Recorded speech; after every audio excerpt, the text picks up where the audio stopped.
Now, the next level in this review center is for us as peers to share with the class what we discussed.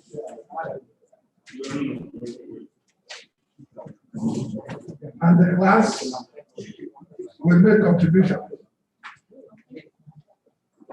So I will call the name of somebody from the group. He will rise or she will rise on her feet, and then her or his partner will also stand up, because they will be making a joint response to the class. Now, because they are not in the same group as the instruction was, it means that two groups will be the focus of the class at the same time. And each of those persons is the representative of the group.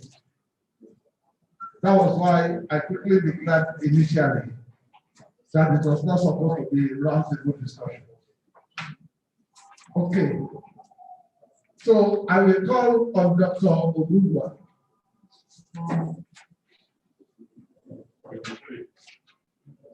So that's it. So that's it. Three.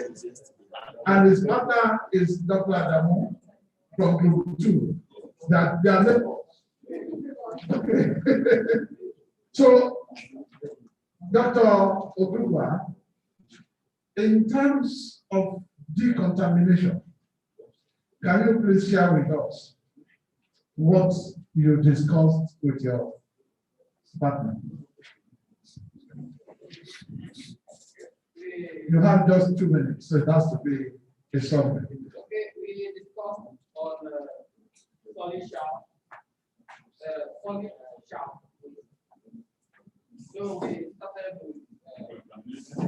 So we discussed on the, no, I said on decontamination. Don't let us go to waste disposal.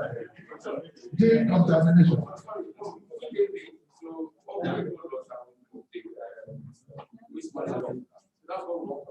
Oh, okay. Together. Okay, as representatives of group 2 and group 3, it means group 2 and group 3 came late.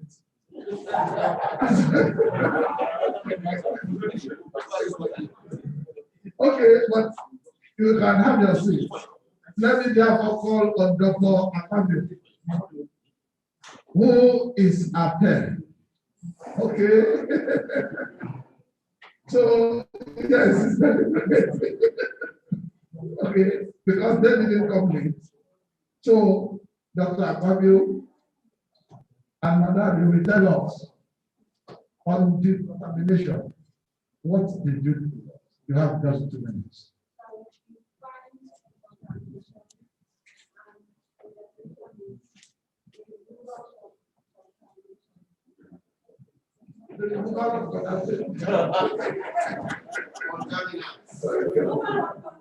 Okay.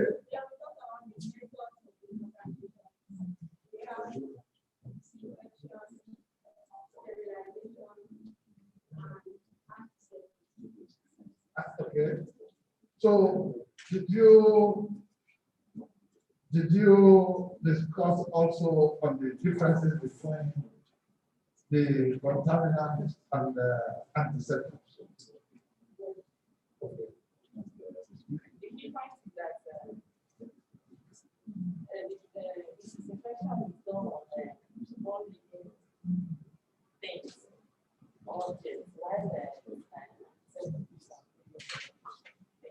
Okay, so group 5, do you agree with that? You agree with that? 100%. Okay. Atama or group 4. Thank you. Okay, so we will go to group. This is group 4. So, Amadi, good yourself. Okay. Group 4 and group 5. Be focused now. Yes, don't mind where his seat is located. I'm ready. It's actually. Okay. Okay. So, still on decontamination. What did you discuss? Apart from what group 2 and 3 have shared with us. Is what they discussed is partly what No, apart from what they discussed. they are talking about is the education which we did. Then we about the ideal contaminant. There's no ideal contaminant. That's the first one. No ideal contaminant. Contamination is based on the type of contaminant you're using. It depends on the type of contaminant you are using. There's no one That's correct. contaminant Okay. they are using. So The the way no what you one want to decontaminate, I should have already contaminated. means that no contaminant. Okay, so Dr. Oyo can take it up from there. And that is, if we want to decontaminate, you look at what you want to decontaminate or disinfect, and pick the appropriate method to use. For example, if you want to decontaminate. Yesterday we were talking about laboratory, but I work as a laboratory system. So I use my place of comfort to explain that to them. That's allowed. So in my situation in the airport, we are responsible for implementing the federal government program of COVID-19 in the point of entry, making the business entry and exit, how to put in place. So one of the protocol is that we decontaminate all arriving luggage and come down from the aircraft, contaminate them for the getting luggage. That will reduce and go by definition of contamination, which Dr. Flavi cleverly espoused yesterday, which I like. Trying to reduce visible contaminants and reduce as much bacteria or bacterial infectious waste. Before we go further than that, when we do disinfection, what we do is particularly before that, we do disinfection and reduce the bacterial load to a significant extent. We can take off spores and parasites. Okay, we want to really knock them off completely, off also life, to sterilization. Just sterilization. Yes. Okay. That's the end. So what we do there, we not contaminate. What we do, it's not, and that's it. We know what we're looking for. We contaminate. They'll bring that positive contaminants, which are like phosphorus or then in some cases, most times, that's what we use bleach.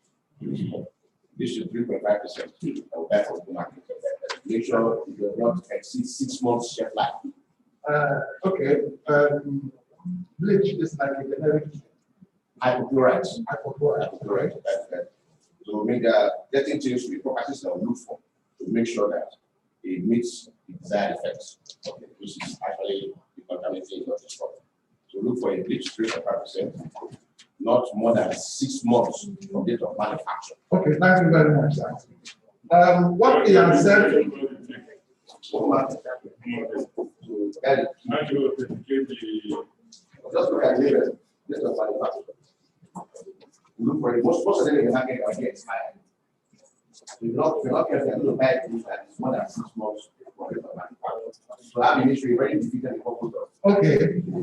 Okay, thank you very much. I want to be sure that you are not based on the spot. We just want you to juggle our memory concerning the things that we covered yesterday. You understand? Okay. Yes. No one can give you 100% sure. That is only just one of these. Yes. Okay. Less and selection is limited. Okay. I'm not organized market. Okay. So, Obi, do you have anything to add to what they have said?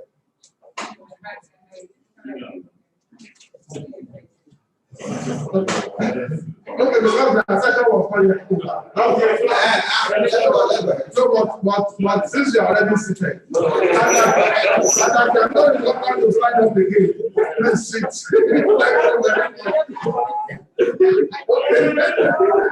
So, I will call on Dr. Okulade. Who is your friend? Who? Yeah, this is what you are representing. You didn't follow instruction. The instruction was that your partner must not be in the same group with you. Wrong application also.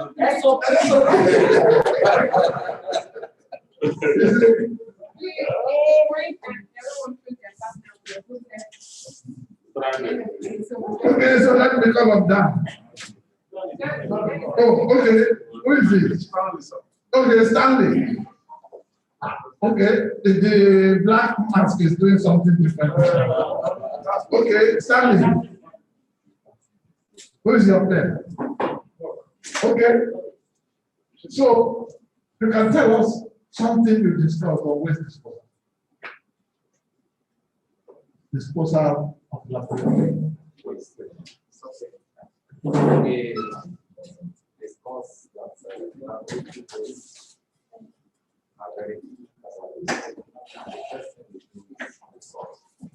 Something. Yes, so after sorting, we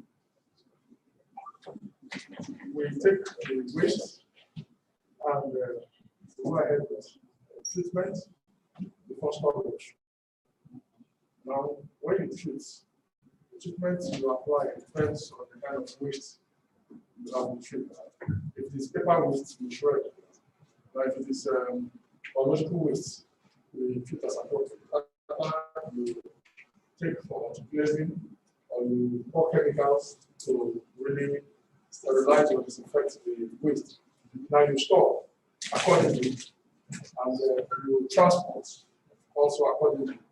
There are facilities that sign up MOUs on some companies that take the waste from their point to where it is incinerated, as is the case of Lagos. And then there are people also within the facility that are also trained to move the stored waste to the incinerator site where it is incinerated. Okay, so if you discuss other things on pre-treatment of waste. Okay, we don't look at that. We only look at it is also Okay, it's accumulated. so the theory discuss about color coding. Yes, that is where we said Okay, so did you, in that discussion, did you encounter some problems that can come even when you have your disposal bag and it is filled, for example, beyond 2 tons level of the bag? yes, when we saw yesterday was that it's very much allowed to get to over 2. So when you come to that, When you begin to see waste is not out of the waste bin, or the waste bin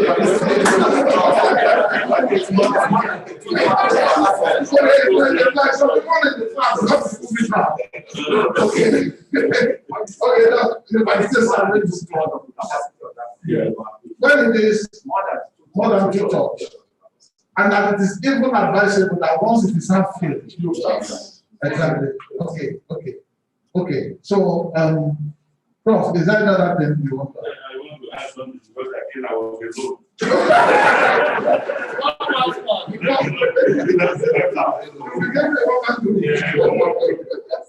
I just want to add that the waste disposal thing, we also look at is if it's not properly disposed, what will be the effect to the environmental community? Yeah. Okay, and because we have waste scavengers, those that scavenge the waste, they are collect the waste, looking for the hidden threat on the waste, and then if it's not properly treated, they may also carry the infection. They have family, they live with us, they go to the same market. We should also not forget that aspect.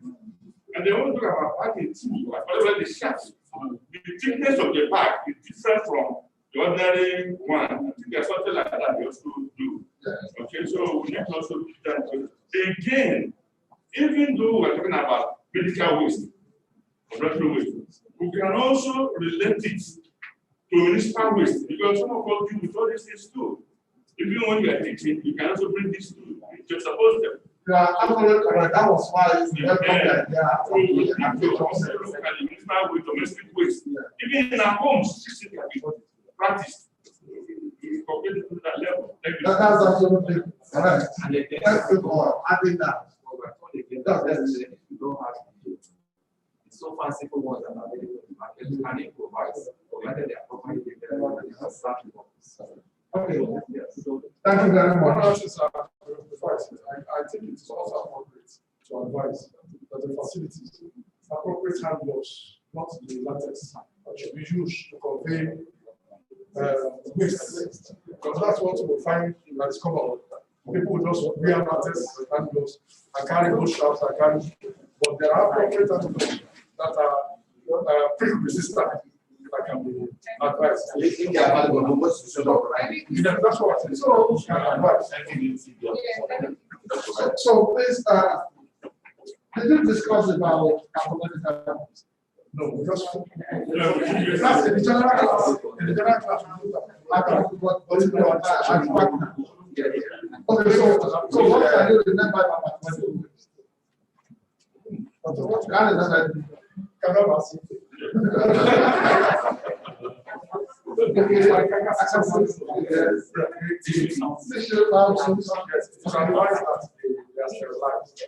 through the use of yes, after that it is moved to the point where it is.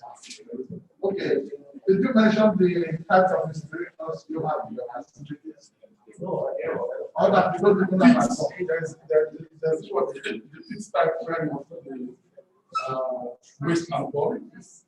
Then there is also the well prepared electric.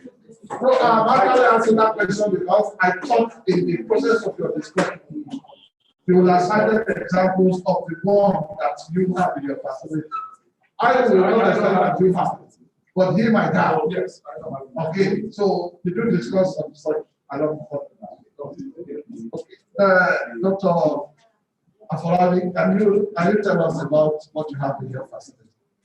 In terms of my facility is in Lagos. And so the order of waste disposal in Lagos, both biological waste or municipal waste. I think it's more, it's the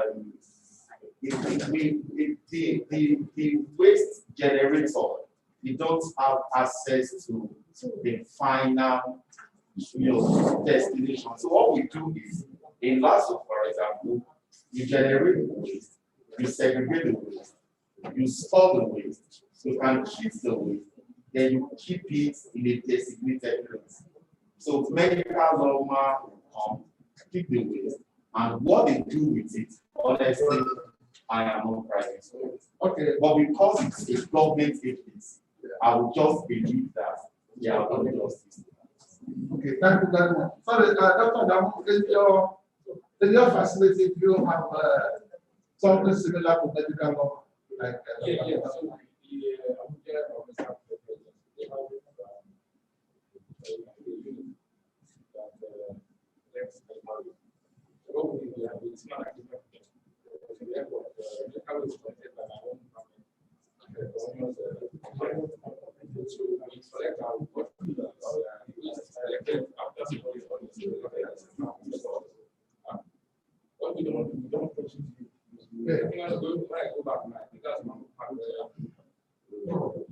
that's very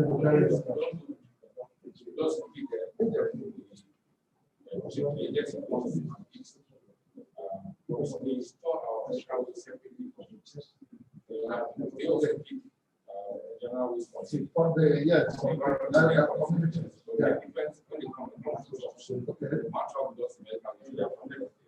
okay. Actually, I should add to what the okay before I add.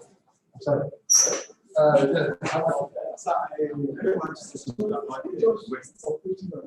Sorry, please. You have 2 minutes after I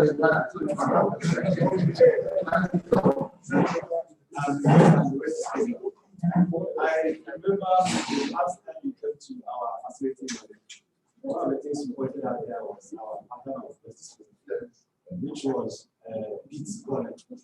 Now, when we came for the presentation workshop, one of the things was the report was sent to Sunday during them, and the report they got back to my unit and to me. So they emphasized that after the presentation workshop, they assigned each and everyone specific assignments, which you go back and implement. Then the implementation was the provision of that incinerator. Unfortunately, it was not in your name, which I went through. As I was leaving for that program, was when my transfer to Burkina presently was. So coming back to Burkina, I presented. And those ones took it then. We were able to procure that incinerator. So what I did was to write to the ministry, and within 1 week, we get the incinerator. Within 1 week, the incinerator is working now. Wow. Yes. Now, both from presently some private institutions within the state are now using our incinerators for their soil. Now, what I want to add to that is that it's not some of the waste generated are recycled. Like the state environmental agencies, they come to collect some plastic and this. Now, what they do is, before they bring it to us, we are highly concerned on medical waste and biological waste, which are the ones we destroy completely. The other ones, the plastic and other things, we don't incinerate plastics in that machine. That was one of the instructions, and which we read on this movie too. Then, it's not every waste. The key point here is that it's not every waste that is recyclable. Like medical waste, you cannot recycle it. Those ones are destroyed finally. So in case you give out, and some people say they want to recycle some waste and want to carry everything, let them know that those particular waste are not recycled. Now, that's a very good report. I will say something of it after Professor Wake. Okay, sir, I just want to add here a group of artists and later, but let us also not forget the hazard, the risk associated with it. Sometimes when citing a generator, it should not be cited close to residential places. It should be an outskirts.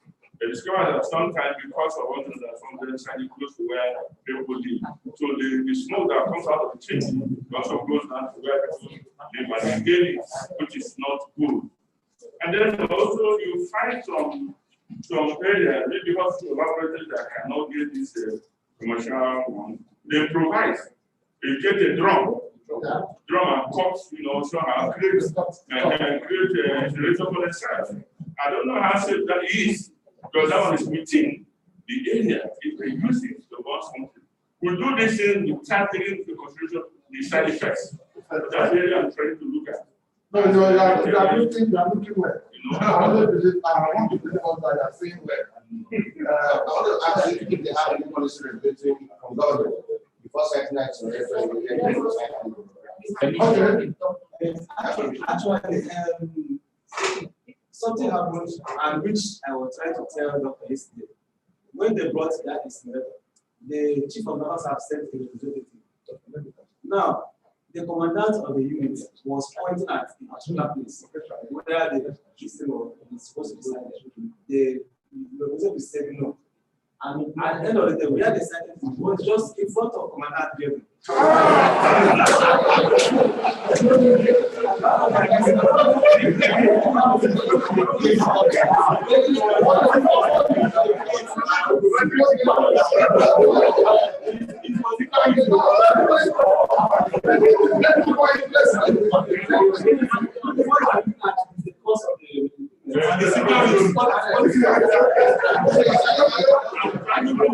I like to ask, the incinerator is something that can be stolen.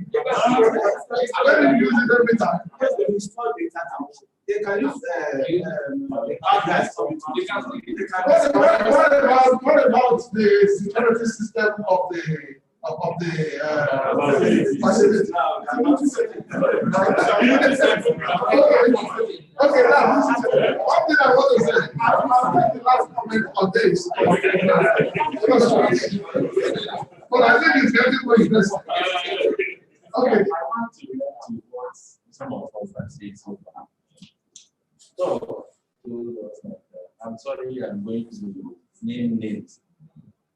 Told us that how they're managing waste, especially medical waste, mentioned medical one. And I mentioned that you treat medical waste before you take them to the education service, but you don't know what happens. I think it's not sufficient. It's the facility, there should be a policy in place that you should equally know what happens. Despite the fact that you treat, but from time to time, human factors, you see human factors coming in and then people make mistakes, they don't treat mistakes. You cannot guarantee that 100% it is every time that those numbers stop. Why I'm saying this is that I did, when I was doing MPH 2012, I received my area of research. 90% of hospitals in Nigeria do not treat their medical waste. And the practice is that medical waste in Nigeria are mixed with municipal waste. The method of disposal is the same. That's one thing. Another thing, especially in the hospitals, the rate of the evaluation of waste in the premises of the hospital is very important. Even though you find out that the practice is that in some places you have where medical waste become mounted for days, and people are exposed to these things. And then finally, I want to know whether any facility here has a provision for landfill. Landfill is very important, and it's scarce in Nigeria. I don't know whether any facility has landfill in Nigeria. That's just what I want to know. Okay, thank you very much. Okay, because you mentioned No, because No, this is an interesting area. Yesterday, you were not here. The problem in Nigeria that we're not able to manage our waste. Whether it's a medical waste, that is an off the record information I'm going to share with us about waste disposal in this country. But let's hear from sincerely, I would want to know what happened to this, and there is no point, pretending that we do. But one thing I want to believe is this is Lagos. If they want to do it, they want to do it. If they don't want to do it, they have to make all this. Before it got to that point, in a way I was part of the conversation for how it went and how it ended. So for me, if Lagos State will take waste from private hospitals serious, it will not be waste from government hospitals that it will not get serious. No matter how small the private hospital is in Lagos, as long as we are already one of the private areas must be registered medical and you must pay your due. So it becomes the duty of medical law. And from time to time, people now, when Lagos State saw that it's an eyesore, now they are moving out of Ojota. Now the controversy now is, are we staying within the municipal, or I'm sure probably aware of this, or we are going as far as, and I think they are doing so much now. But of course, Lagos is a mega city. You will still see. Okay, no, thank you very much. Thank you very much. First, let me try to complement the comments of on waste, medical waste management in Lagos. And then I'll go over to Nigeria and come back to the politics of it in Lagos.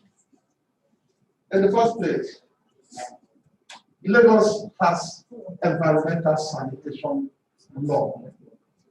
And part of the environmental sanitation law is the management and disposal of hospital waste. Therefore, there is a policy, a law on disposal of medical waste. In fact, it is that section of the law that empowers government to have a medical arm of its waste management process. Now, it is also mandatory on the government that you cannot just take any vehicle to pick up the waste from the various facilities and take to the same waste dump where other community waste are disposed of. They must use vehicles that the waste can be secured in them, not just the one that they use nets to cover. It must be completely closed. And once it is collected from the point, the vehicle does not go anywhere except another place that is going to collect the waste and then take it straight to the final disposal site. Now, the law it's all 2019, and you can Google to get it right away.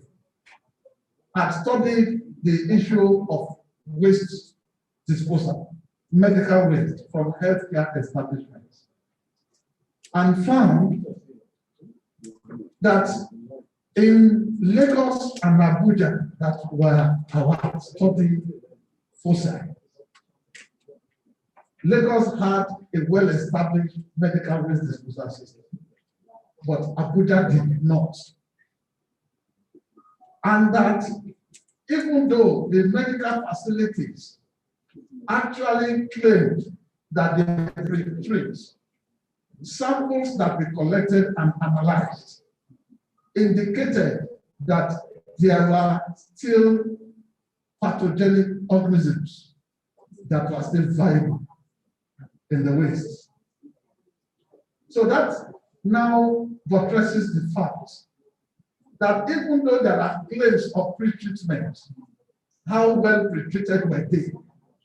And in terms of the viability of the pathogens, does it not therefore mean that where they are first disposed before final disposal, can they still not be sources of infection? Are you with me? So now I would want to end this by adding the off-the-record information. Waste disposal in cosmopolitan cities like Lagos, and I think very soon we'll have a similar situation in Port Harcourt, and I know that it was the problem of waste disposal that actually robbed former Governor Bode a second time. Are you with me? Exactly. It's well known. It is because in Lagos, waste disposal is contracted out, but it is mainly contracted out to politicians. The men. The men.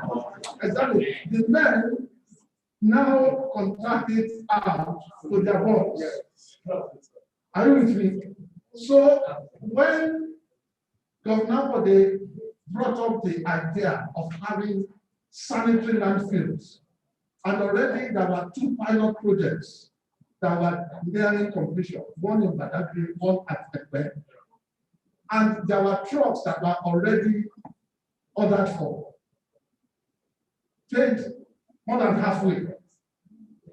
Yes, by government. Because they now wanted to begin to use not just waste dumps, but sanitary landfill. That is also to provide information in respect of whether there is sanitary landfill anywhere in Nigeria. I am telling you, the project started. I saw one in Badagry, I saw one in Ekpe. Now the point is that because he went ahead and got direct contact with the suppliers of the automated vehicles, he already stopped those who are collecting waste in the metropolis, and the waste started piling up. So the men, so to speak, took Governor Bode to court that the Lagos State Environmental Sanitation Law stipulates that they will actually give to PSP, those who were private people involved in waste management. And so that one stalled the project, and the bigger people in politics thought, no, we cannot continue like this, because that was a very, very little means of survival for the big politicians. The other aspect of it was about community waste, because while all of those ones were going on, waste started piling up on the medians, especially on the major roads. And so everybody started shouting that that was going to them. And that was exactly what made the politicians decide that Ambode cannot continue. In other words, waste disposal is a big political tool. Are you with me? That is why the people of his army actually have to go and station. So the point is that in our sector about security, waste matters is a very big issue, and we cannot look the other way. And that's why we need to also be particular about it when we live here. Lastly, I must mention something which we must also comment on. After each training, NIFSA has a tradition of asking you to identify an STOC, a small test of change. Are you with me? What, after this training, what can you get back to your facility and change for the better? It was similar to what they asked you to do. The second thing is that we also have one of those things I highlighted on Monday, PBM, project-based mentoring. The only thing is that the mentoring aspect was not attached to what was given to you. But suffice to say that after every training like this, we send a report to our partners. Sandra is not only our funding partner, is also our technical partner. Are you with me? So that's why when we send the report, they can get back to you directly or still get back to you through notes. Truly, I was at Onen. I was with them for 2 days, and then we had robust discussions and we sent reports. After the report, they got back to us. So we're not too surprised that they said you can do that, because it was a sore area that we are like. So as you are here also, it might also be the same situation in your case. You understand? When we return our report. So let's just get ready for it. So with this, I think we can end this review session. Thank you very much. I hope Professor. I thought Professor Patrick was still in the class. Okay, so help me, you can lead the account.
So,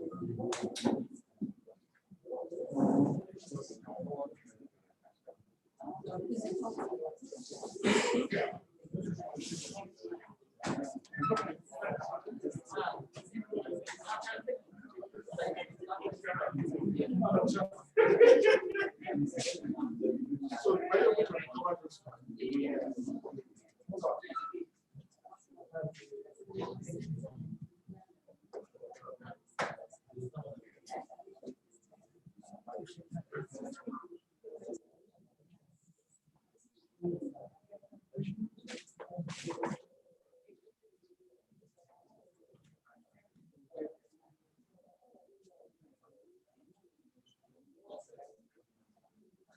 So while we are waiting for our risk communication, other than risk communication, we welcome. Hello, class. Morning, everyone. All house. So when you're wearing mask, everybody is masked. They're all like maybe mask wearers. When people are laughing, you don't know. When they're happy, you don't know. So I was telling someone, I said, wear the class like this. If you laugh, you kind of shake your body, so that we know that you're laughing and you're happy. Everybody is on phone. Are we ready for the next class? Yes. Okay. So can we just so many people are not seated.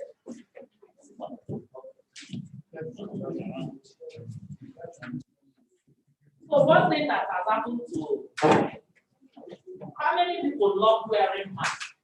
This mask you are wearing. Well, I think I'm inconveniencing you. I love it. Madam, Yes, let me just share this to us. Because here, in fact, somebody said, those of us who are from Port and the South area, that instead of wearing face mask for COVID, we should wear it because of suit. Okay, the suit that comes. Yes, So your one group, people say people they love wearing masks. Well, yes, I love So how many other people love wearing masks? Somebody was cracking a joke. The category of people that love wearing masks. It's my ear. It makes your ear. It makes my ear too. I love wearing masks. You love wearing masks. Okay, let me share the category of other people that will come to you. People that are happy. They say they don't want this mask to go. One, they say community of ugly people. Association of ugly people.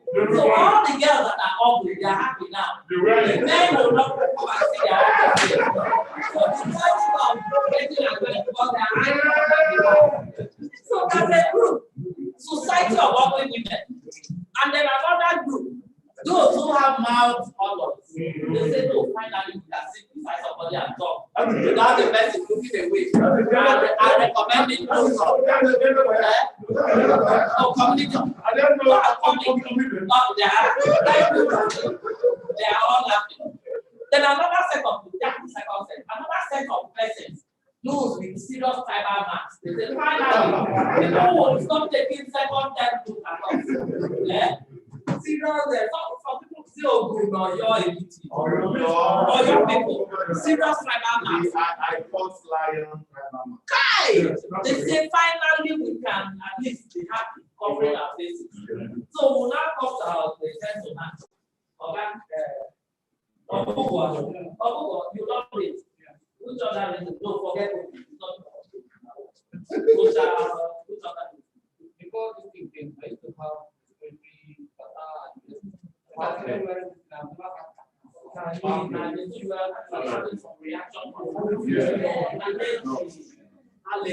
and then Professor Matuku's board now falls in, people from rivers. So which means some of the allergies that they will be getting from the suits. So just know that there are people that love wearing masks. Then generally to protect us from COVID, So that one is for everybody. Whether your ear is making you me, my ear, I don't know, but we have to wait to save our own life. So this morning, we are looking at hazard and risk communication in the laboratory. As I'm even looking at this, can somebody share with us what is a hazard? When you hear hazard, what are you thinking about? In the context of biosafety and biosecurity. So let's just share what is hazard generally first. Then we'll now go to the concept of safety Yes.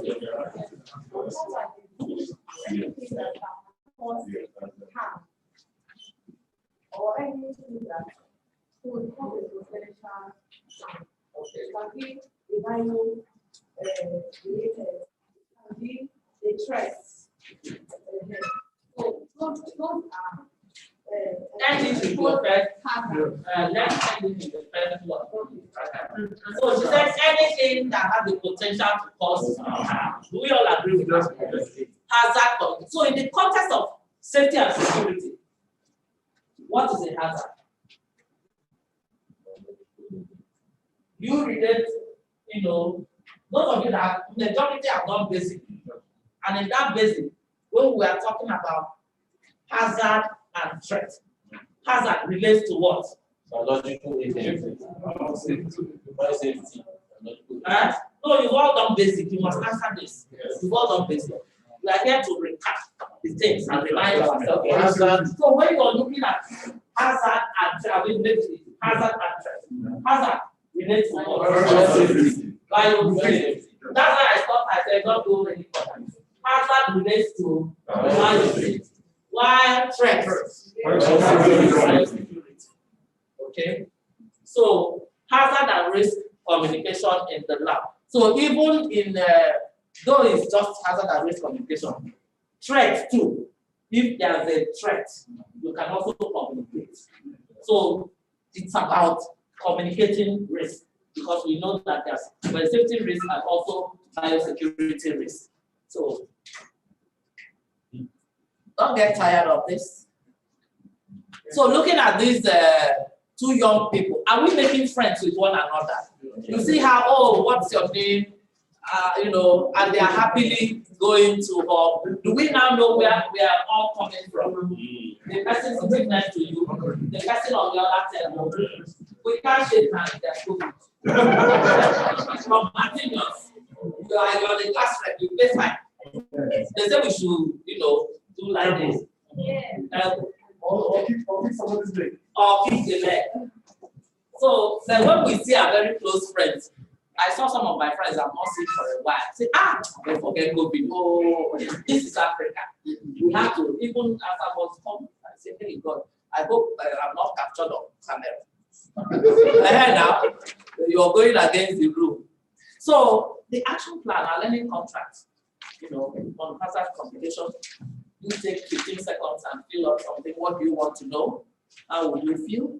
In fact, so far, the things for this particular one module, what do you want to know? And how do you want to feel? Just write something there that we will look at again.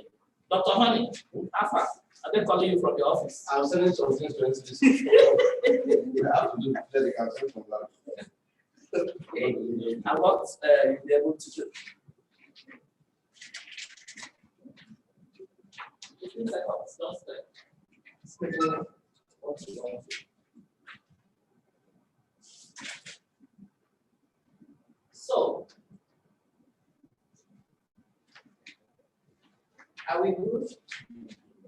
Yeah. So let's look at the key messages that we have.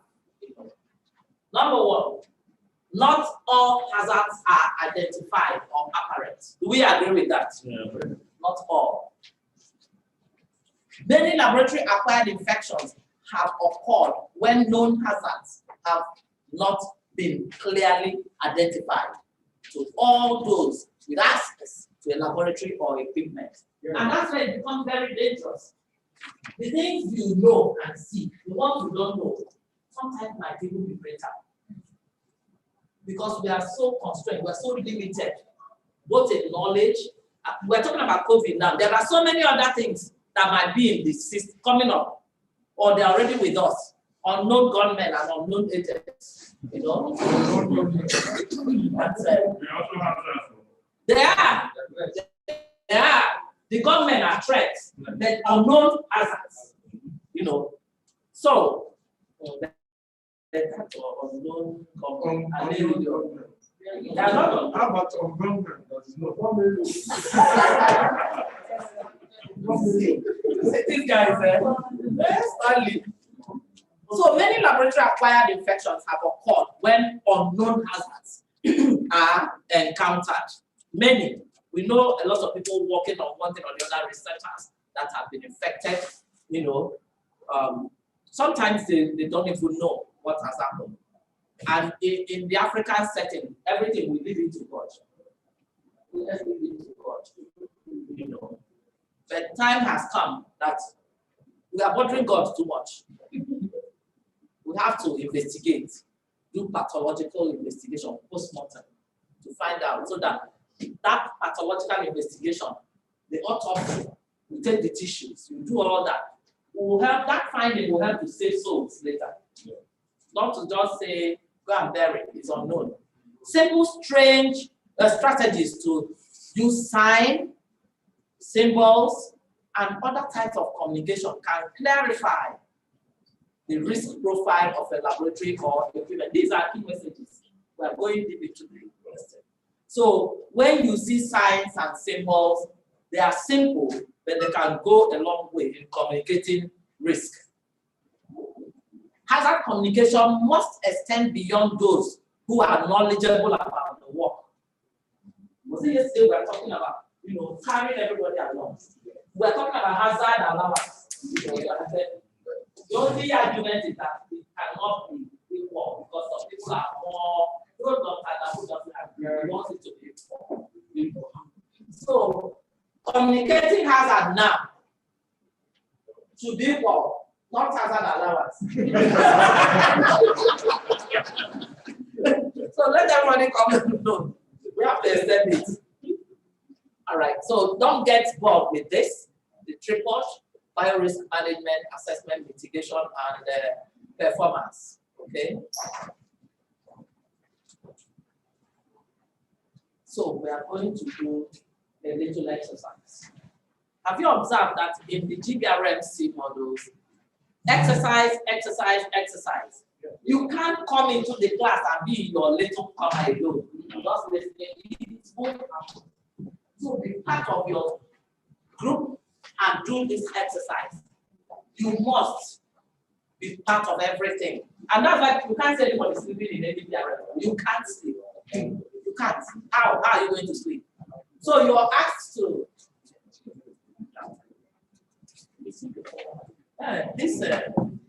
the manager, did they bring that look?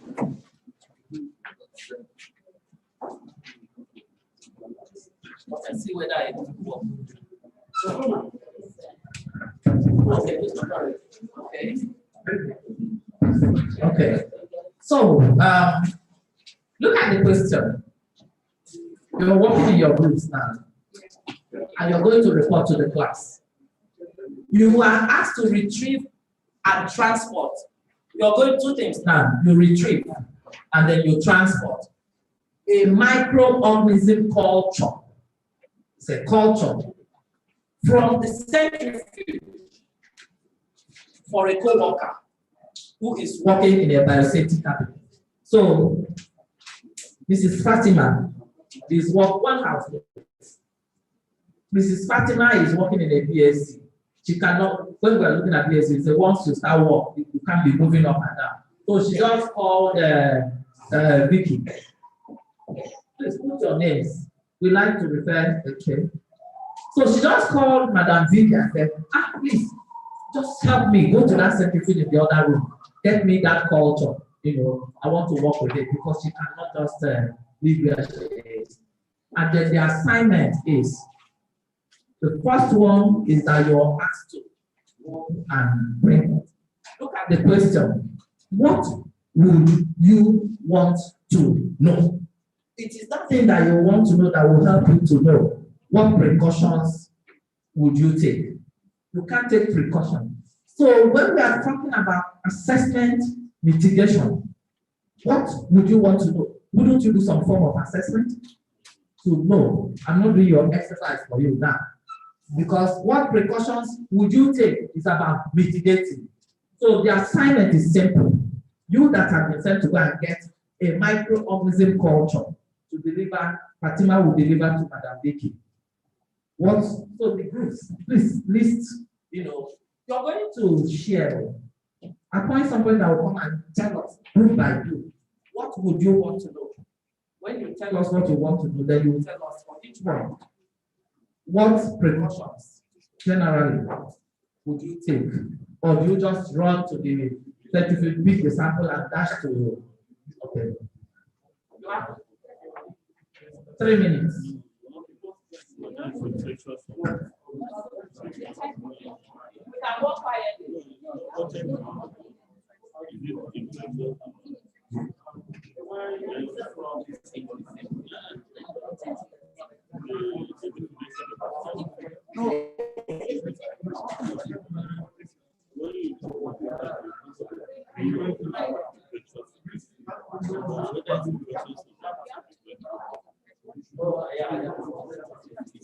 Stop.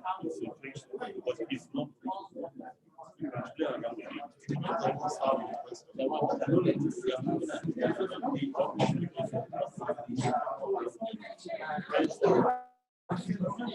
What will happen is whether that's not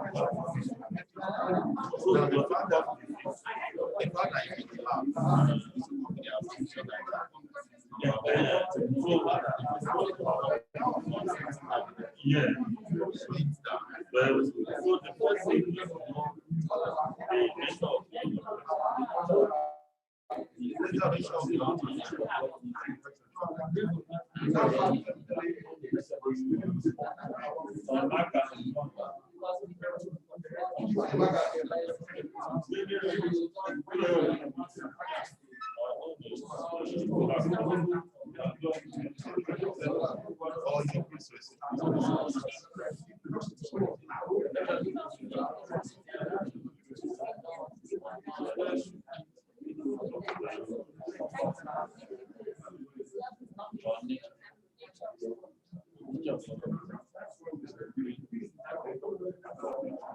also constant.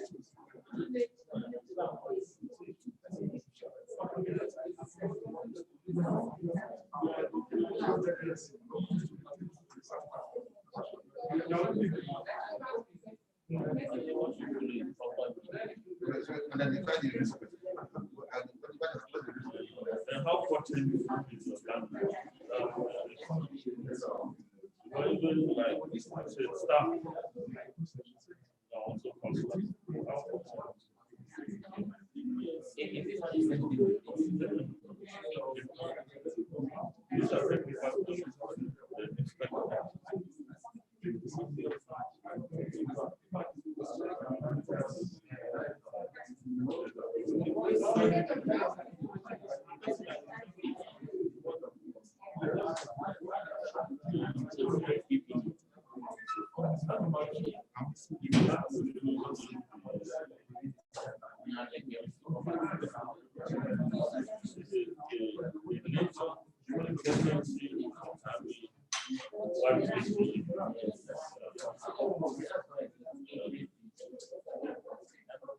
appropriate for that.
Okay, let's start sharing.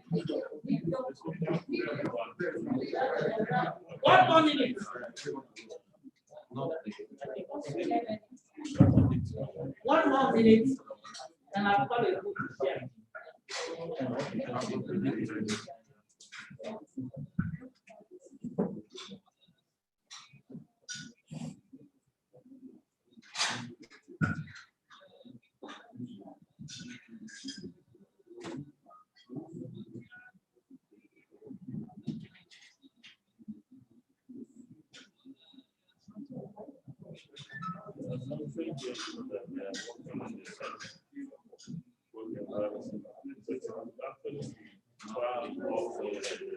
Group 3.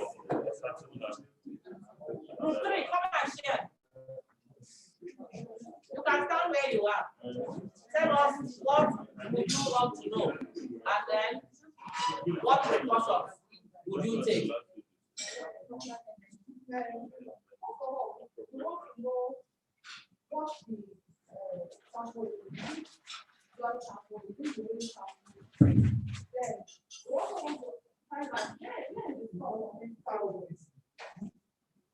Then you will also ask for more in-depth questions about the nature of the organism. What is the class? What class of the organism? So, all the rights. One, you want to know what? That what is the Sample. Is it blood sample? Is it human sample? Okay, type of sample. Type of sample. Just paste it up. Did she write You write everything. Yes, I wrote.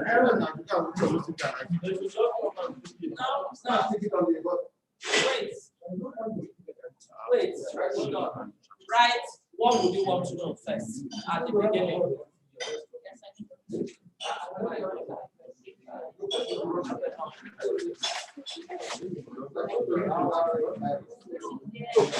would you want to know?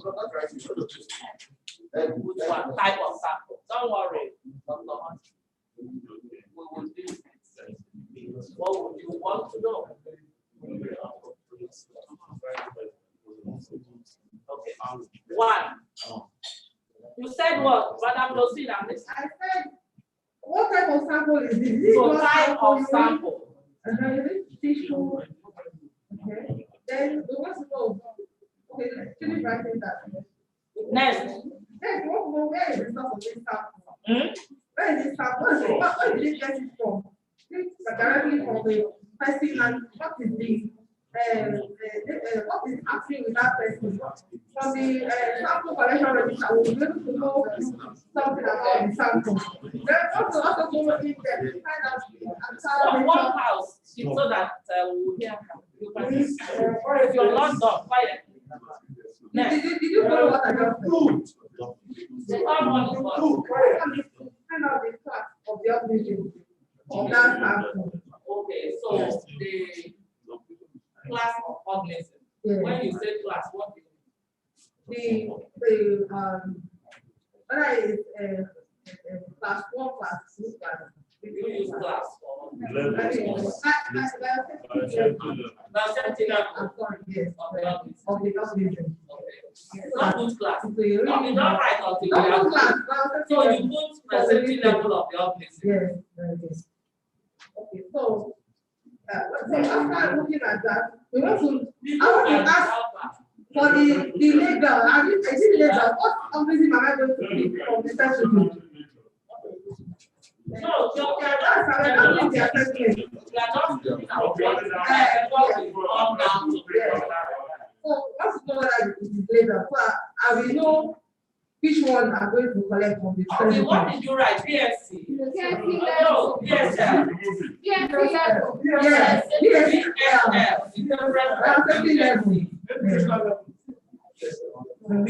It helps us to know how pathogenic it is, how it transfers into the community.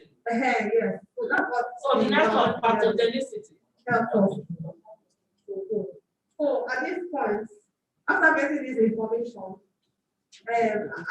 please, Hold on. yes. I'll come back to you. Let us harvest all what we want to know. Then we'll take the next sheet where we'll now put mitigation measures. So table 2. What other thing? If you say anything and it's already there, We are now working together as a class. So what would you want to know? Okay, we actually said we want to know the nature of the organism. So we already have nature. Okay. Oh, we have nature there. So type and nature. Then what level of PPE is required to be used? Okay, what that type of yes. Okay, that's knowing the BSL. Yeah. Okay, BSL. Tick, tick, tick. It's okay. It's written. Okay, next. So we equally said the type of disinfectant required after doing your work. How will you clean up? Okay, we'll put it at the next the mitigation measure. One next. Then safe and appropriate transport medium to be used to transport the sample to the house. Okay, it's under mitigation measure now. That's So, where we are. what would you want to know? We're still focusing on culture. Things about that culture. Thank you. Table 1. Do you have something additional?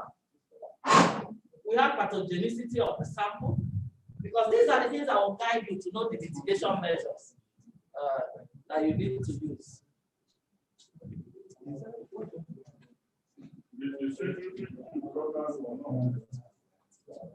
Yes. So what you have, are they all there? Yeah. Yes. Read out what you Yes, have. knowledge of the sample. It's on the That's side. yes. Are you seeing it? Knowledge So of the knowledge of the sample organism. of the organism. And the risk involved in handling the organism. The risk level. Yes. So they are all embedded with the biosafety. That will lead us to know what medium will you use to carry the sample, the organism, to the biosafety cabinet as required.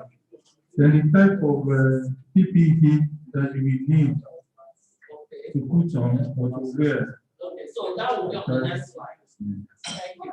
So, is there anybody? No, your table will come back. Let us.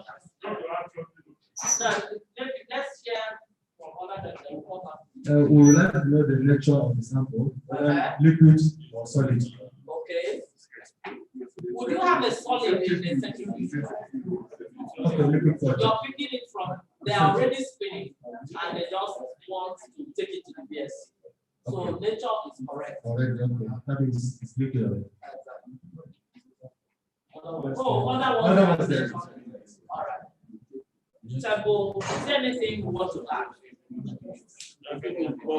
Okay. So pathogenicity of the organism. Also know whether it is capped or not capped. Want to add something? Yeah, I just want to add that the centrifuge tube, is it covered or not? No, it's not. You see, you have to know that one before you can know how to mitigate it. Okay. Yeah. It is open. If it's open. So higher risk Yeah. of picking it up. So yeah, that's enough. Then the Primary container. the tube there. The nature of the primary container. Nature of primary container. Then the second one, or what I want to add again is the tube was it labeled? Because there are the other thing they stay with it. Okay. So you need to identify the kind of one you're picking. Okay. So by that, probably labeling the tube. Labeling. Yeah. Labeling. Justifying it is that at least if you have other things, because you can other things. Yeah. Also, How long have you been centrifuging this thing? What we to done to get? Why would you want to? You know, yes, if the thing is still running or it has stopped, you know, the time is. Yeah, he's looking at the engineering controls. So if you get there and it's still running, okay. So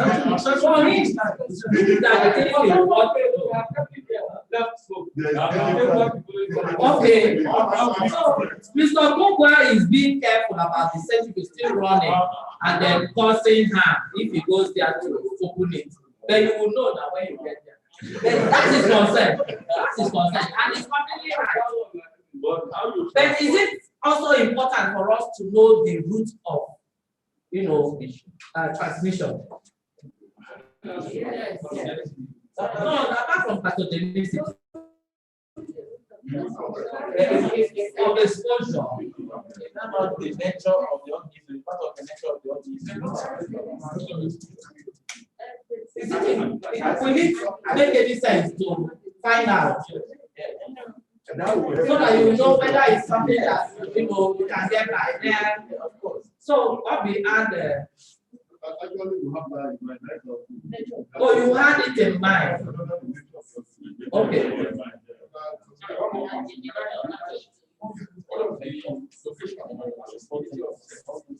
The accessibility of the centrifuge. She said it's in the lab, maybe in the next room. Location. Location is in the centrifuge, and the centrifuge is probably within the lab. But if the location will help you to, because our concerns are different. So if the location, asking for the location will help you know the next step, if it's fine, if it's a route that is easily accessible, or if there are two centrifuges. So there's no wrong answer. You might be concerned, I need to know the location because there are 2-3 centrifuges. Let me know exactly where to go. Because this one didn't tell us, Yes. Appropriate transportation. Because we are talking of different levels of biosafety.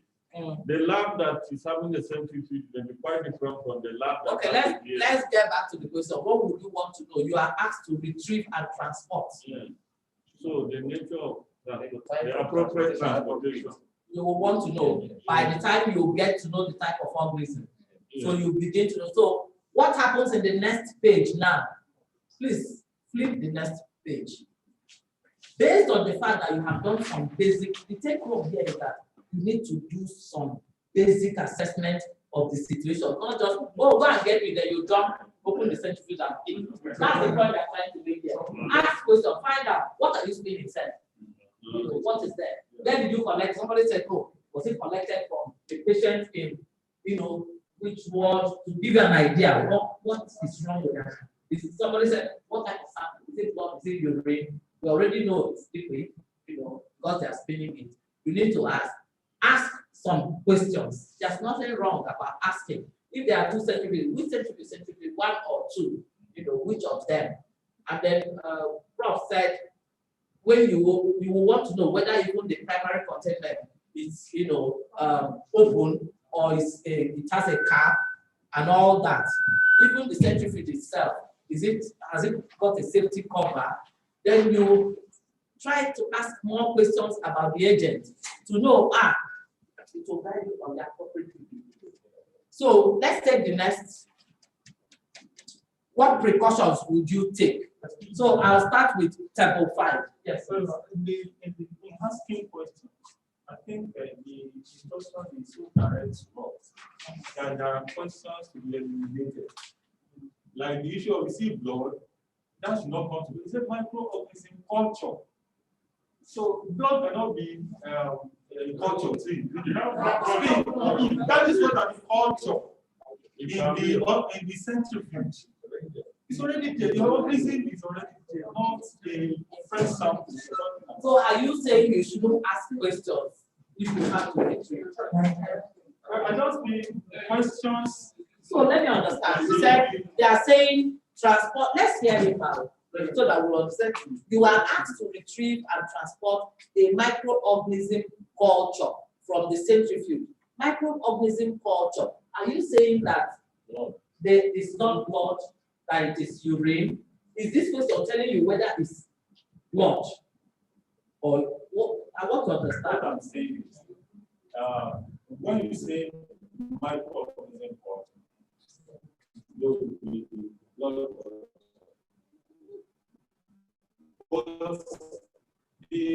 when we say, is it urine?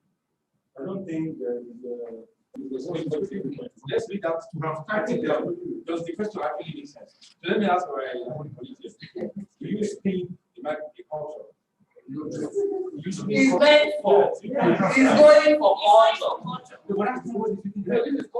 This is culture. Yes, now, let's not straight and get thinking. Let's do straight thinking here. Transport, retrieve and transport a microorganism culture from a centrifuge. When they say culture from a centrifuge, they are telling you it's for what they didn't put there for culture. So when we are reading, we mustn't blame the people that developed this. We are not in an English class. The Chinese will be developing this. But to us who are scientists, it tells you that this organism, that sample is going for culture. That's all. So if I stand here and I stand reading between the line, you didn't put comma, you didn't put full stop, then as a scientist, I'm not making sense. Lawyers say English, but the law, they know the law. But you know that most lawyers don't know English. They speak English. But when you engage them in the law, they will not prove to you that they are lawyers. So these are things coming from scientists. Even there's another slide we were reading now. Professor Machu was reading said it should have been four or either and. I remember So you remember these things have been developed. People from French other languages that is not English. We are just in Nigeria because we speak English in Nigeria. International collaboration. So for all of us seated here, and for the purpose of this training, could we just understand it as you need to spin before you move to, and somebody is working at, what do you do at the BSc? Right where the person is already going to, go to the next step. I think there's not a degree. This would have created, if we are looking at the English language. Microorganism culture. Let's just concentrate on that. So when we understand what is implied. If you go to step down and you're using these models and you're doing, by the time you're trying to step down this, now because we are English, you can put for culture, so that our English people. But I want us to know that there are, you remember the man they said is a judge and did Sharia education. In that context, in the time they were doing that, and what he did, he studied law the way he's supposed to study. Because we are so parochial in our thinking, we are like, oh, he didn't go through the law school. But they have had that argument, you understand where I'm going. And they say, in that system, the way it was working, what the man did, he read law the way he should have read law. And you can't challenge him in law and see him failing. So I'm taking it to another level. What is law school? Oh. It's like internship. So they have their own form of internship in the system, BK. All right. So let's go to our mitigation strategies. And the take home here for us is that we need to ask, we start the day to know how to protect ourselves. And also carrying along, because we said at the previous slide that beyond you that is working, that is knowledgeable, there are other people that you need to communicate the message. Assuming you are doing the thing and you are going to send a younger person, a younger scientist who is not as knowledgeable as yourself, you need to also equip the person. And even if the person didn't ask, be careful though, where your PPE, because you know what you're working on. You know the biosafety level of that organism already. Okay, so mitigation strategies, we are doing it in, it's like we've all talked about, but we need to put it down. What precautions will you take? Table 1, table 5. Okay, one more for our group, based on the scenario. You have it. Yes, we want to use appropriate PPEs and BIORISK. We would want to be specific. We want to say you want to use a face mask. Okay. You want to use a glove. Okay. And how we want to be very good. But that's why the appropriate PPE, because this now we've not penned it down to any particular office. So number 1, appropriate PPEs. Any other one? Appropriate packaging. Appropriate packaging. So before you even pick that sample from the centrifuge, have another container where you need to package it. If possible, add some paddings just in case as you're transporting, because there's a form of transport. Yes. Also You properly Proper level. Proper level. because we don't know if the similar host is already. Exactly. So I'll come to table 34. Precautions. Okay. So, what precautions? Ensure that the centrifuge has stopped, completely stopped, because of the aerosols that might be released. I'll be right now.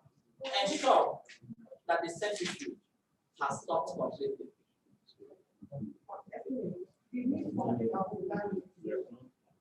Hold on, madam. Madam, chill. I'm coming. You want mitigation now. Any other thing from yourself?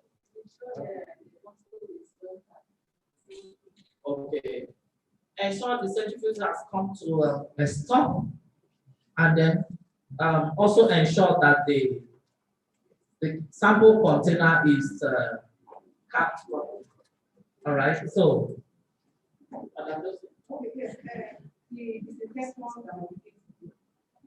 Okay. Apply appropriate disinfection strategies. So when you pick it, if you need to wipe, so you go with some disinfection. We call it disinfection at this point. Because we have to be careful about this. I don't remember some there is a you and this. Who is that you? It could be a cleaner. It could be a cleaner. It's not for which project.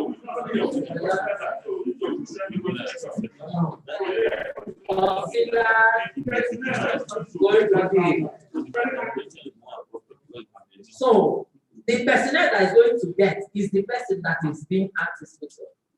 Yeah, but we don't know the person. The person, you are the person, or the cleaner is the person. We are the same. So we are guiding the person who has been sent on this errand on the little things to do before rushing to work.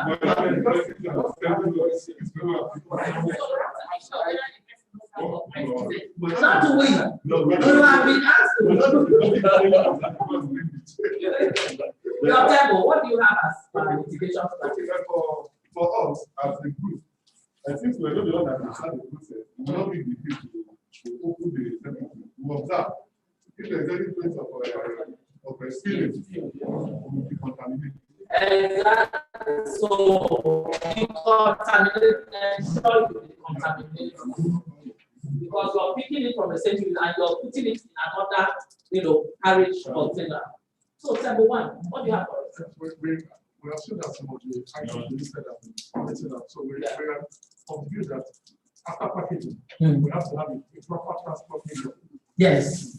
Ensure appropriate transport, medium or container. So, atama for all of you. When we're doing an exercise like this, it's just to make us get that understanding. Because remember, we're talking about risk communication. Risk communication. So when you know that, you have to know the level of risk you're dealing with to guide the mitigation. So the next thing we are going to do now, you don't know what you don't know. You don't know what you don't know. So laboratory acquired infections. Sometimes you may know it, and sometimes you may not know. So don't guess. There's no guesswork in science.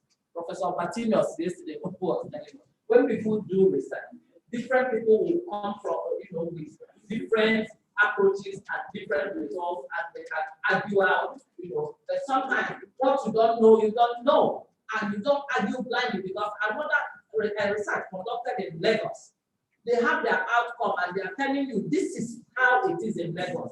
You can't stay in rivers and be disproving. Though there are things that are universally acceptable, but sometimes research outcomes can vary depending on, just like drug trials.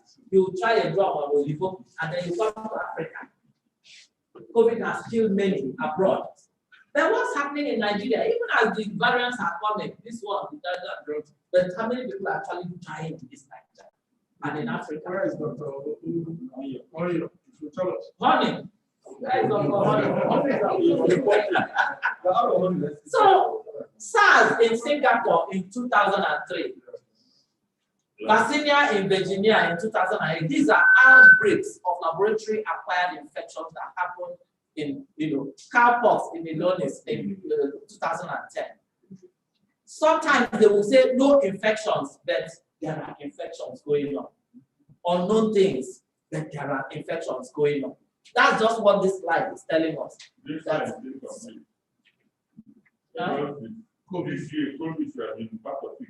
No, it was produced when they review it, they will put not just COVID, some other things. So even Ebola, yeah. What do you do about an unknown? That's what we're going to do as next exercise. What do you do about unknown? You are asked to perform a laboratory procedure with a human blood sample. Human blood sample. What would you like to know about the sample before you work with it? It's like similar to what we do. So the other list answers this. Is there any other thing? Because this one now is talking about human blood sample. Is there anything that we need to add to that our list? Since this is not a sample of a culture sample, but this is just a human sample that is coming. You are supposed to perform a test on it. Clinical history of the patient is important. Clinical history. So I'm going to add clinical history.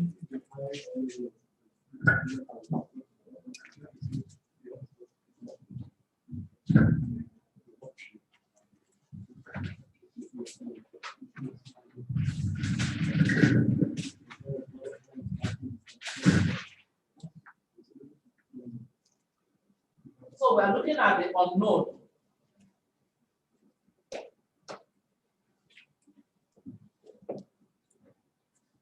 And it's about blood sample. You don't know what is there.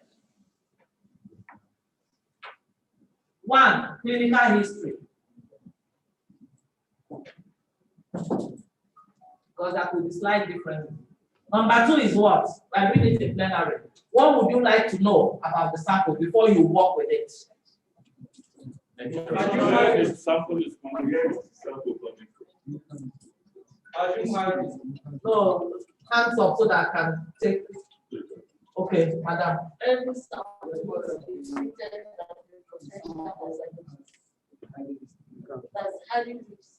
Okay. How do I put it now? I agree with you. I agree with you. Okay.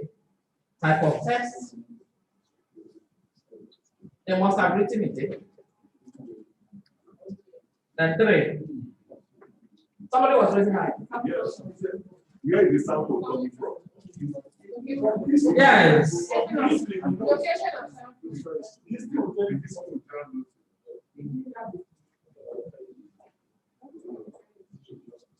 Yes, the clinical history, but sometimes the clinical history may not tell you where the sample is from.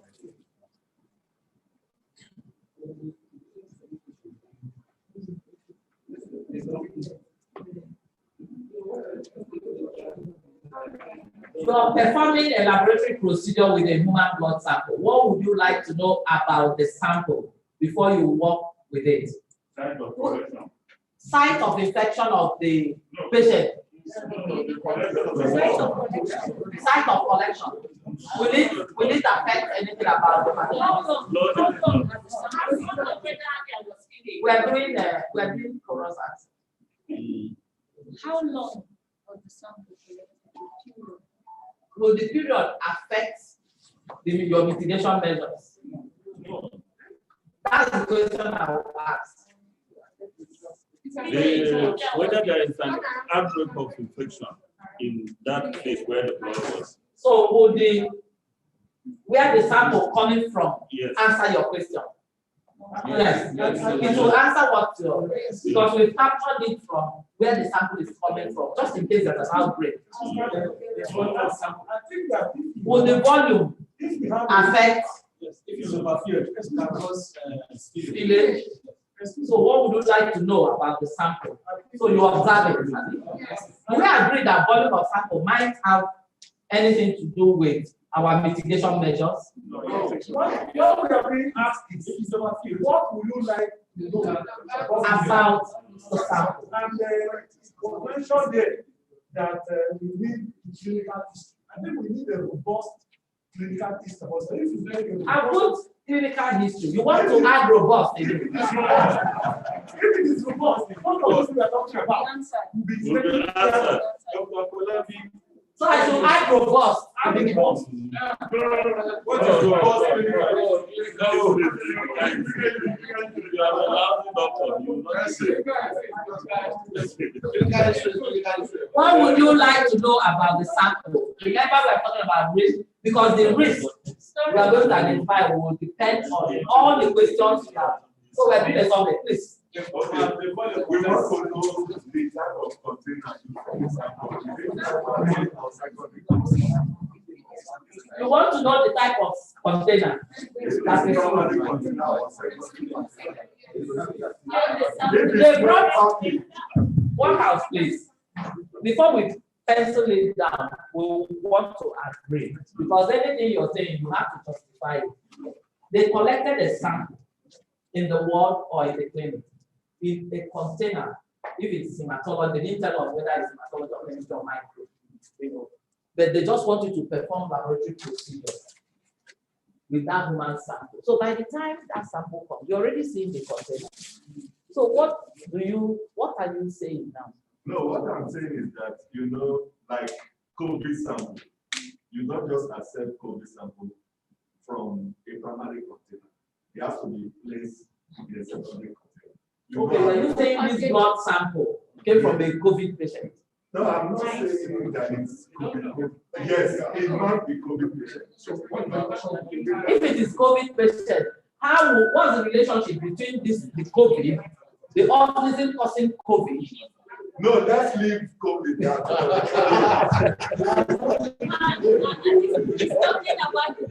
No, what I'm saying is that I'm talking about So you're thinking, no, let me finish with it so that we'll know you want to help me. But it's like I'm getting his drift that you are asked laboratory procedure, they brought a sample. What would you like to know about the sample? You want to observe, he's trying to observe how they brought it because it will increase the risk for you before you accept. How did they deliver it? Is it okay according to your acceptance criteria? So let us look at the sample, the packaging of the sample. You see why it's beautiful when we do this interaction. We have to make sense out of if you just say you can say, oh no. But when you think through it, it might make sense to you. Any other addition, what we want to know? That sample container will enter into this.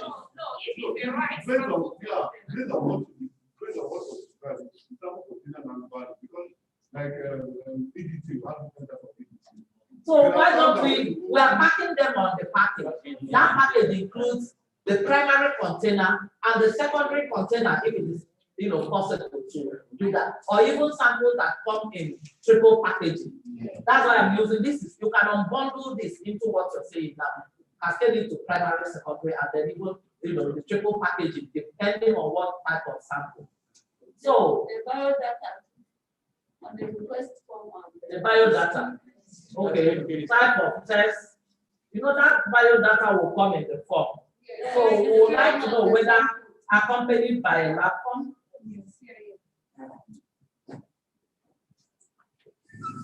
Because this form will help us to know, this clinical history, they write it on the form, briefly.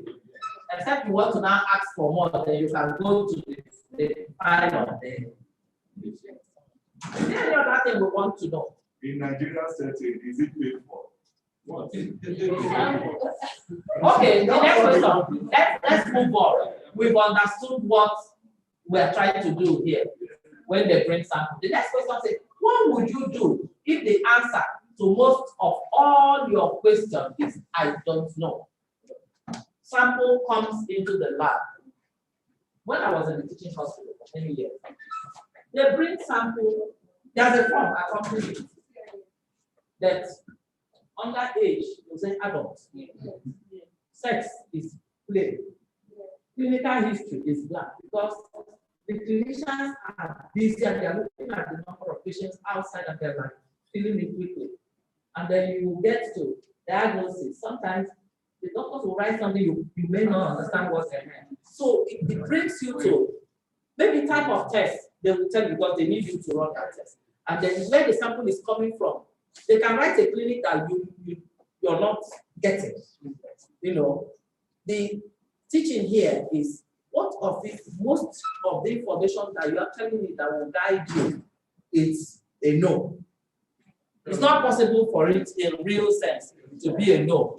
But we are just assuming here.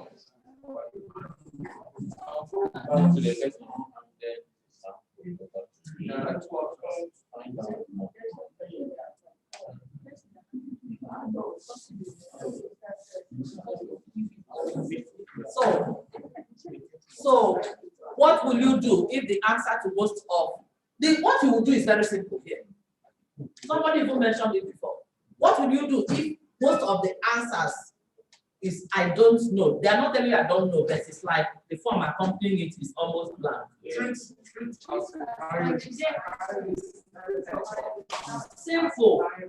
Simple. So the part B of this is you said so for unknown is treat as not the highest.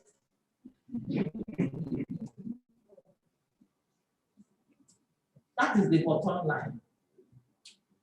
That's why they are saying universal precaution tells you even when you really don't know, and they bring a sample. People, oh, it's coming from a pregnant woman. They think a pregnant woman will not have HIV. But we've known over time that pregnant women can have all sorts. So when we're in hematology labs years, when during antenatal, all the women are there eating their donuts, eating all sorts of things, and we used to just say, oh, these ones they are not carrying so much infection. It's a lie. You know that when HIV, the sentinel studies they did, they used long distance riders, they used pregnant women.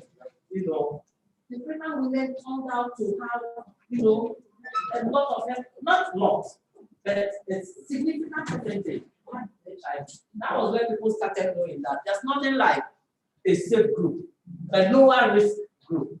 The long distance driver, that sentinel studies had highest. They will stop at Ore. They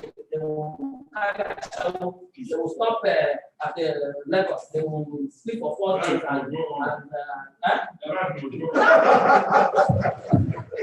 they have rights at every corner they are coming. So nobody will be surprised if long distance all these freelance drivers. Everything that is big, they are the highest. They are the highest. So let's look at this. What do these symbols mean? The blue, who can tell us? The blue. Nuclear. No, it's not about danger.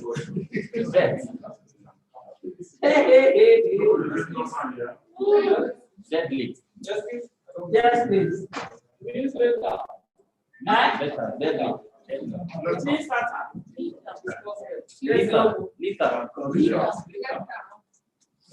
Or deadly. Think again. Look at it very well. Deadly. Before you answer. Capable of causing death. Deadly. The blue one. Who is answering? Dr. Honey. The blue one is deadly or lethal.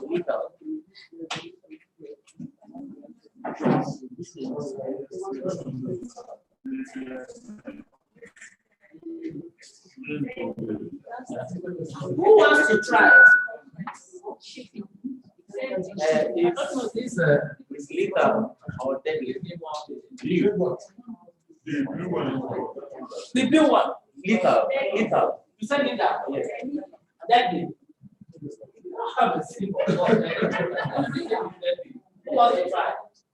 all of them have the danger sign. It is attached to some very vital chemical. This particular highly toxic and Toxic, poisonous, attached to chemicals. Okay. So this is a warning sign of toxic poison. If you see, so it's killing you. You're already dead if you're going near it. So if you have to enter a facility, while these international symbols were created, if you want to enter anywhere, you see them, you need to, think twice. Because it's why they are using, because if you see the trials, these things, the symbols went through several trials, they collected, they formed artists around the world, create a symbol that people can remember, that people can just see and it will make sense. So you're seeing a skeleton. That's a man that is already there. Look at your bones falling down. So if a child, even a child in secondary school sees this, they will remember all those old boys. They decided to be using, some of them use all this stuff. It's a just stuff. So please do know that, that blue signifies poison, poisonous chemical, and anybody, the way they designed it and they tested it over countries, that anybody can recognize that this is death. Okay? So the yellow. Radioactive. So when people see, but how many people really can recognize this symbol as radioactive? Many people. Information is limited. So we are talking about risk communication. Now we have from this class now known that this dead skull, scattered bones, means poison, especially relating to chemicals. So when we go back, just Google it on the internet, print it in color, and teach your people, just for them to know, and they can take it home and show their children. We are not just training for ourselves, we are training for members of our community, members of our, if you have opportunity, you all belong to village meetings, you all belong to your churches and your mosques. Please show them, because Stanley said something here. Risk, we are on a model of risk communication. Communicate this risk. Now, whenever they see this, it means poison. They should not go near.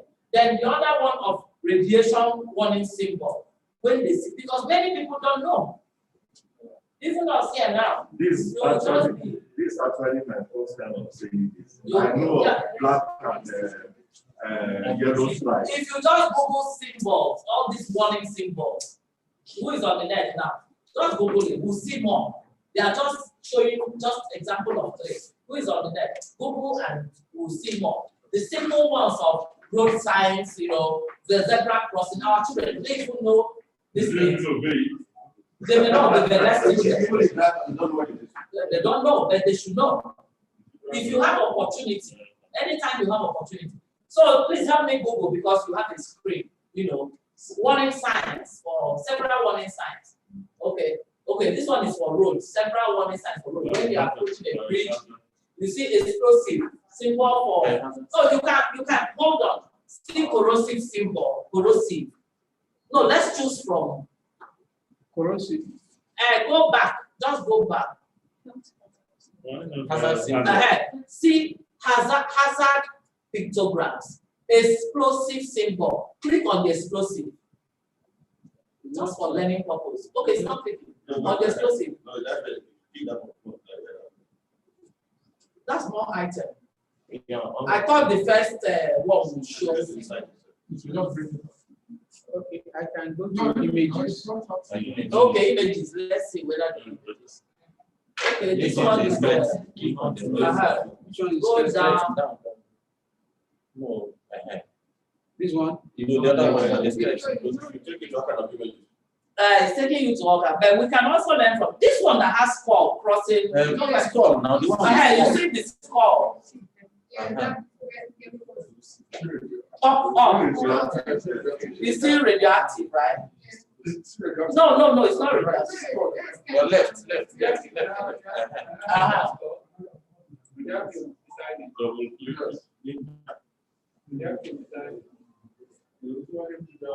is chemical bombs.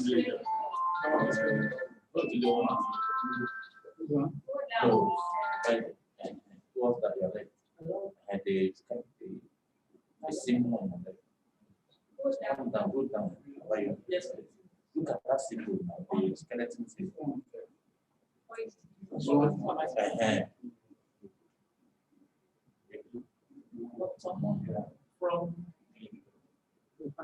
From health.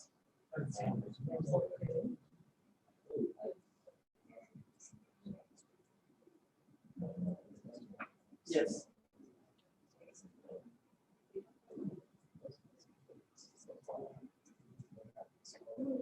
No. Try to. Okay, go straight to the point. What's the language?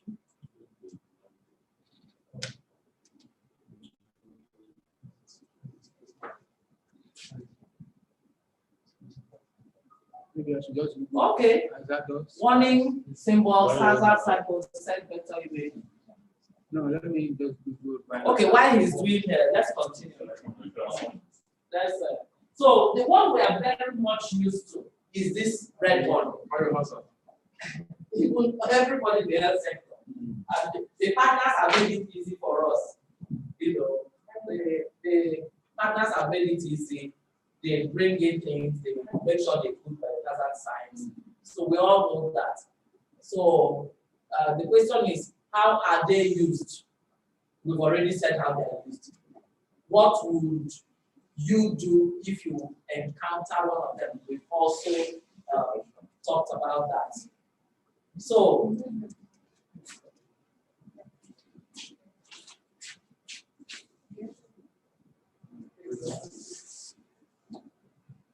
these are international biohazards. So any country you go, that's the beauty of this. Any country you go to, these signs are acceptable. Yes, they are standard because they were developed and they standardized. Biological hazards are usually impossible to detect by cursory examination only. Why do you think that they are impossible to detect? I need answers. Is it by costly just looking at it? Just looking at it. Yes. You can't see them.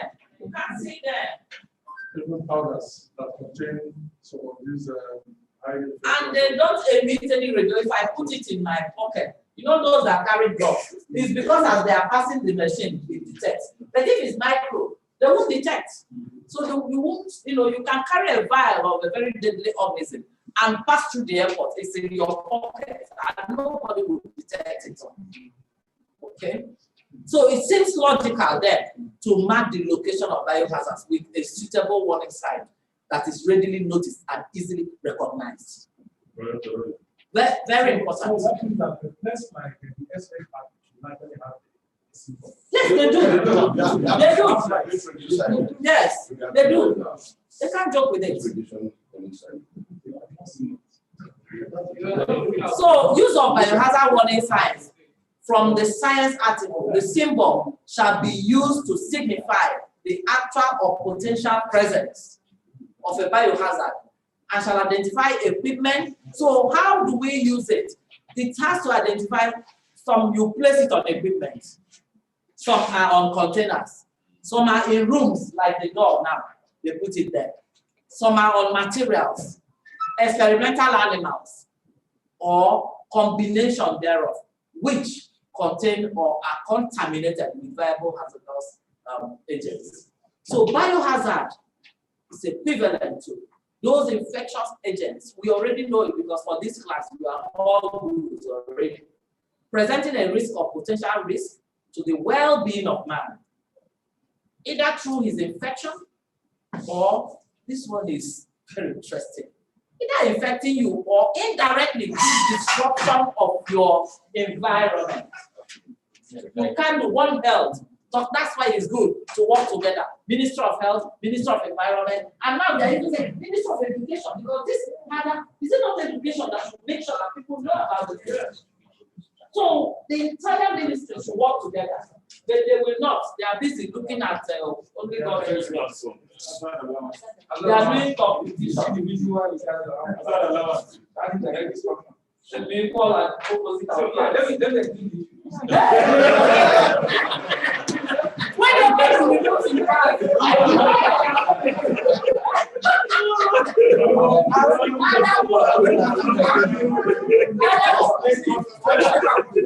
I will come back to you. During tea break, they have a solution. He will during tea break.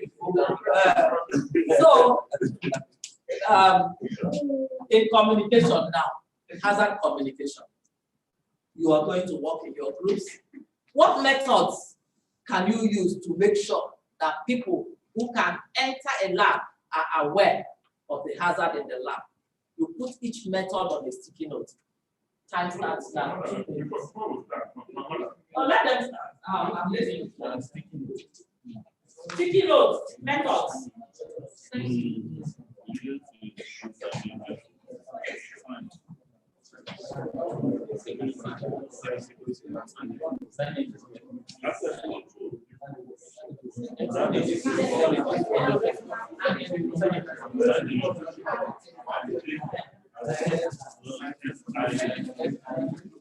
For 2 minutes, you will start the you see, the first part of the question is saying the methods you will use. One has just one has. Just a second. Your attention. You're going to do 2 things. The first one is the method you will hello.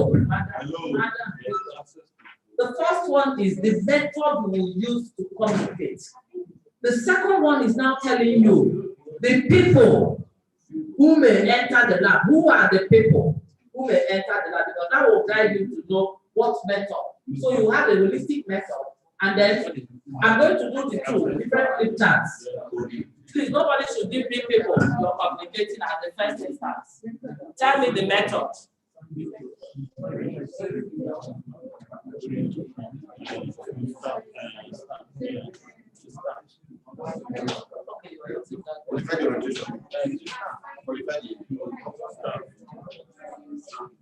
Put the method first. The method you will use. Different people, different groups.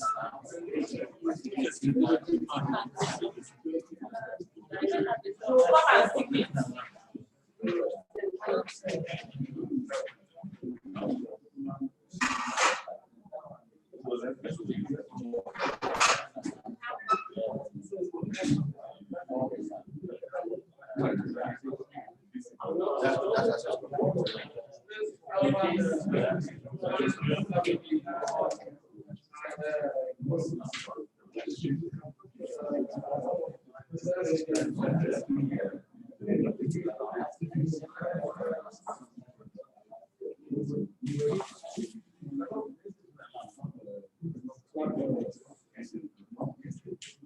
We don't do that.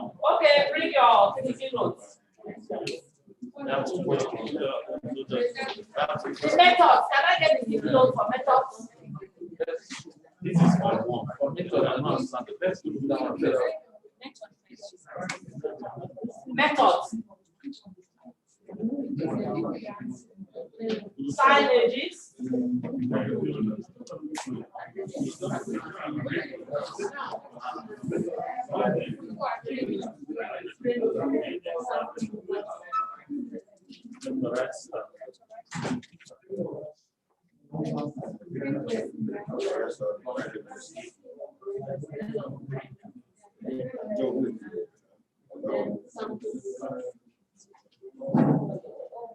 I'll read out everything you have written. Anyone that doesn't make sense, we'll remove it.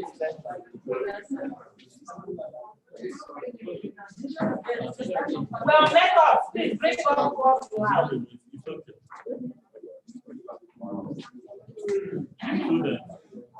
invited host.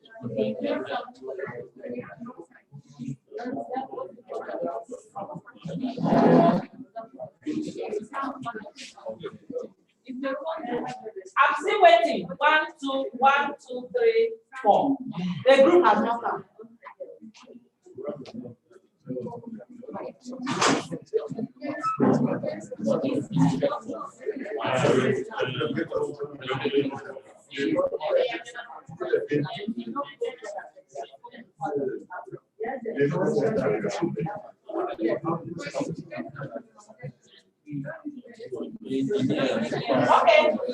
Okay, listen up. Listen up. Let's deal with the methods and agree. Then we can go to the people. The group said signages. Do we agree? Yeah. Oh. Control. Yes. Access control. Yes. Orientation to staff.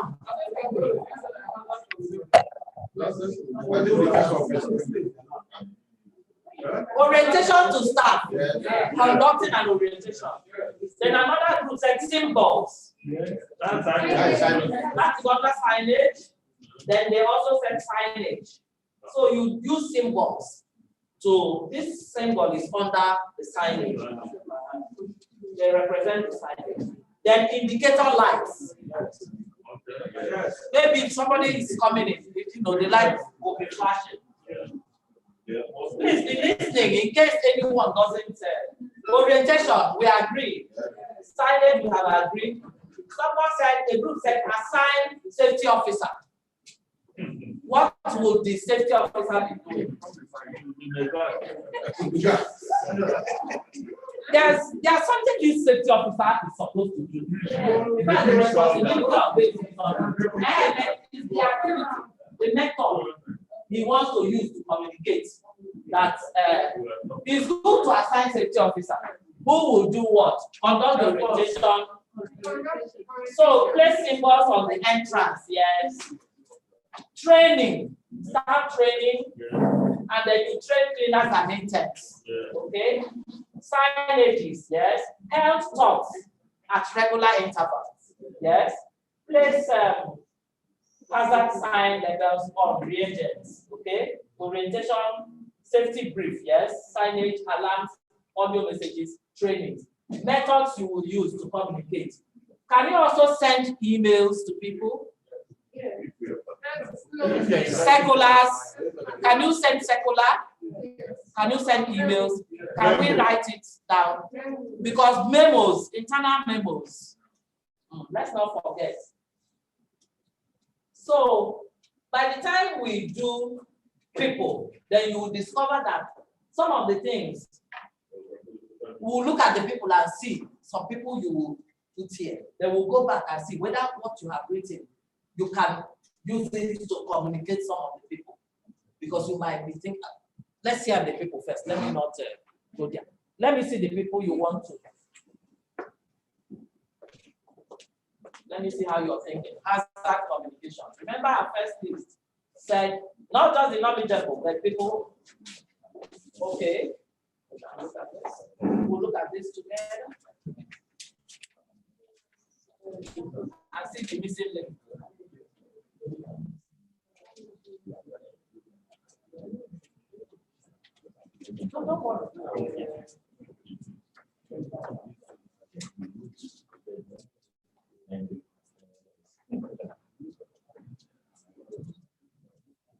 All the groups start coming with the people you need to communicate.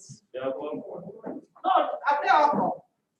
No, there's a table remaining. 1, 2, 3. Did you hear him? The important ones have come.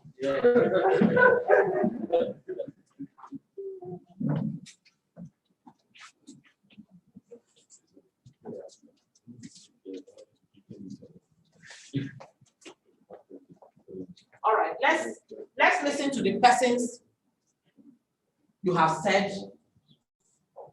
Who are the people who may enter the lab? That's the question. Authorized staff, yes? No, answer them. Authorized staff? Yes. Students? Yes. Invited guests? Yes. Regulators, Yes. engineers, Yes. trained personnel, Yes. persons on training. Yes. Students. Yes, they go for students. Laboratory staff, Authorized. cleaners, Authorized. students are students, plumbers, electrical, and then Engineer. engineers. Wonderful. Patients, yes. Visitors, new staff. Authorized. No, they are from different groups, so you could see repetition. Sample collection, movers. That's what they look at. Auditors. Yes. Listen. If you don't agree with any of them, please let me know. Partners and donors. Yes. Authorized. Yes. No, authorized, when they are authorized. Students and interns, yes. Patients, authorized individual, cleaners, patients, partners, okay, patients relations, visitors, professionals, okay. When you say other professionals in the health sector, clinicians, nurses, pharmacists, so they fall under professionals in the health sector. Okay. Is that what you mean, the group that wrote professionals? Yes. Okay. What of admin officers? Because that's where Dr. Adamu is being, that's where Dr. Adamu is. So admin, people from admin, because the very first slide told us, go beyond, think of other people that are even not within the hospital setting. They could come, or even people in admin section, but I love this one, laundry people, other hospital staff, other vendors. So now let's go back to your public communication. So signages can communicate to outsiders. Yes. You see that the orientation to staff, that there's also orientation to visitors. Yes. Staff and visitors. So this orientation will put staff and visitors. When we were going for an audit in the military, for safety audits, the way it is done, even from the entrance, there's a question that says, when you arrive, it's a question on the checklist. When you arrive, you have to score them on arrival. Did anybody, which is where the safety officer is supposed to come and welcome you and give you a small orientation? And then now, next step, after the orientation, equip you with the appropriate for your is on the checklist. And another question on that checklist on our safety audit, which is in line with the ISO 35001, who the safety officer or quality of operation should be safety officer, who also is not his responsibility. The management should put. We're talking about signage now. A little signboard in front. By safety level 1, or the safety level 2, or the safety level 3 laboratory, and they'll put contact number if possible. Put what they are doing. They go down now. Apple virus. If your Apple is working on Apple virus, go back ahead. That is a question on the checklist. I didn't develop. I'm telling you, they are approved international checklist for safety audit. That sign should be in front of the building and there's a stop for it. It's not safety audit. So it will be there because it's a requirement of this risk communication. So that even if I'm not specified, I will look at, you will know what. So those that did, all of us that did BRM, we said there's a place where biosafety and biosecurity are called. Biosafety, I will tell you, you should put all these things. People should know. Biosecurity will tell you why. Do you remember that? Yeah. It depends on what the institution wants. Is it not better to communicate risk? So what do you mean anonymous? And then mitigate anybody that want to say, I have seen what you people are doing. I want to enter the bad guy. So it tells you that in as much as you're publicizing and communicating this, remember that there will be. So Eric is joining us now. Okay, Eric is joining us. That's fine. Okay, fine. So in that instance where they are caught with each other, it tells you that there are other people that may not mean well, that might be passing and say, the unknown, whatever, okay, they deal with this, we will want to enter. So you will fortify your, biosecurity method. We are going next by tomorrow to biosecurity and see. Today.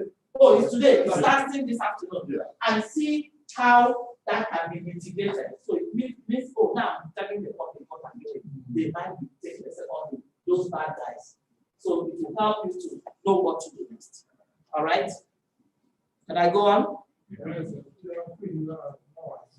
But there are some, there are some for certain kind of interventions that governments are doing that they want to classify it to be double rated. They want to remain American. In this area 51, we all know about America. Yeah, nobody goes to. When you get to a certain mileage into that area, that's not. No, we can't go further. There's no signage, nothing. Just kidding. How did you know that you can't go further? And because there are guards that are there, stop you from moving further. So, it's hazard communication. They have put men at the gates. So they are using human to communicate. Everybody, even from their uniform.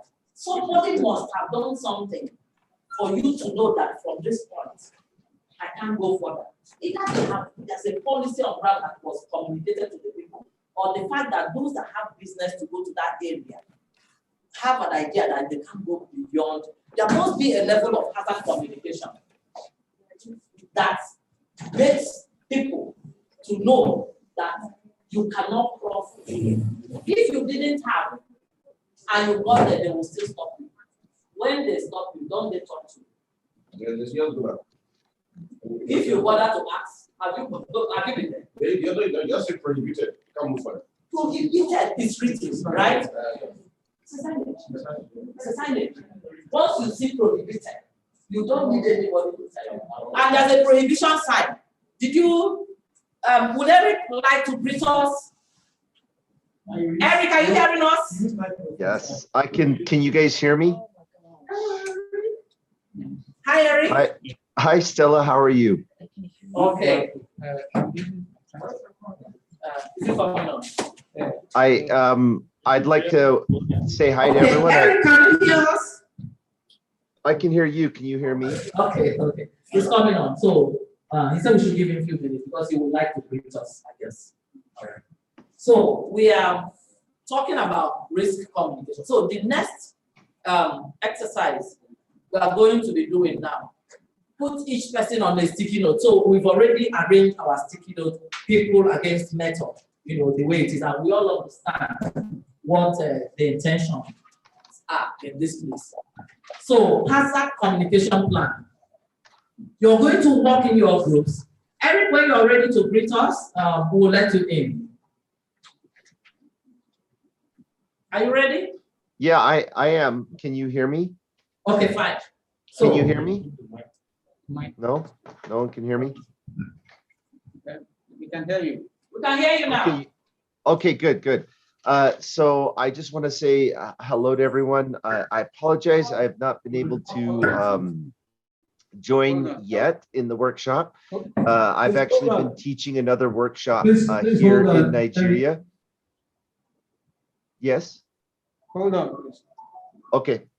I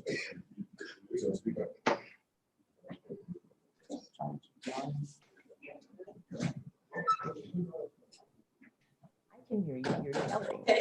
So while we're waiting for Eric, You're like.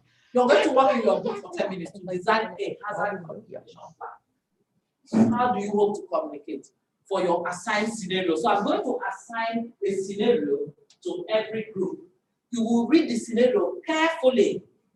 You remember what we said in the morning. Don't jump into a hazard communication plan without understanding, what the scenario is about. That is not so what the you're face of a going dog. to do is read that scenario. That is not the face of a dog. Are you ready? Okay. So assume that your laboratory employs people who work with attitude. That's assumption. Can you guys hear me now? I assign the scenario. Can you hear me? And people, I should wait. All right. Can you guys hear me? Are they? Can you hear me? Can you give me a thumbs up or something if you can hear me? Okay, okay, he's typing. Can you hear me? Yes, we can hear you. Okay, good. First of all, I apologies for interrupting your course, Stella. It sounds like it's going very well. Greetings from New Mexico to everyone. I want to first apologize. I've not been able to attend yet. I've actually been teaching another workshop in Nigeria. We've been working with the University of Abuja, George Udiri and I. And so I've been in that other, I've been doing another workshop. This morning I'm on a break from that, but I don't want to take too much time. It sounds like your instructors are doing very well. And I'd like to thank NIBSA. I know these are some excellent trainers. And for now, in order not to disrupt your course, I just want to listen. But greetings to everyone, and it's my pleasure to be with you.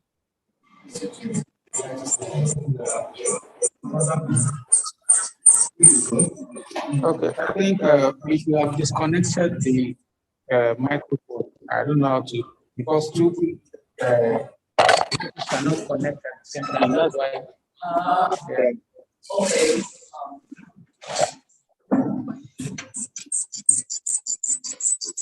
But summary of what you said is that you know that the trainers are excellent trainers, communicative, and that is united. It's like he's still talking. Okay, I think hearing you. So I think that is trying to do some other things a bit louder. So come back to you. But this is not the excitement to hear directly from you and not to be interpreted. Okay, I think yes. Is it better? Okay, can you speak? Let me see whether this one. Okay, is it working yet? Can you hear me? Okay, yeah, a bit better. All right. Should I try again? Okay, it's better now. It's better? Okay. Yeah, Eric, go ahead. Okay. Again, apologies for disrupting the course, and it's my pleasure to be with you. I wanted to say apologies because I have been teaching another workshop in Nigeria this week. I've been doing a workshop with the University of Abuja, and because of scheduling issues, George Wudiri and I have not been able to attend your workshop, but I trust that the instructors are doing an excellent job. I know Stella and Abiodun and Nwoka and the other so I know that there's some of the best biorisk management trainers in all of Nigeria, so I'm sure you're in very good hands, and I don't want to disrupt your course too much, so I'm just here to kind of listen in and see how things are going, and be available to maybe participate a little and answer any questions if they're needed. Okay. Yeah, sure. So can you clap for everything? No, he's still out there. Okay, Eric, just hold on. Delaware wants to say something. Okay, so Eric, we are delighted to have you from the other end.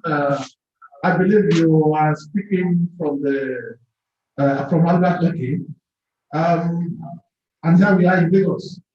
Now, it will interest you to note that we have live recording of all the sessions, and we also have it on YouTube. So we will provide the links to you once we are done with this. We had thought we would be able to be online with you since Sunday so that we could test run the connections. But we appreciate the fact that you have often been very busy.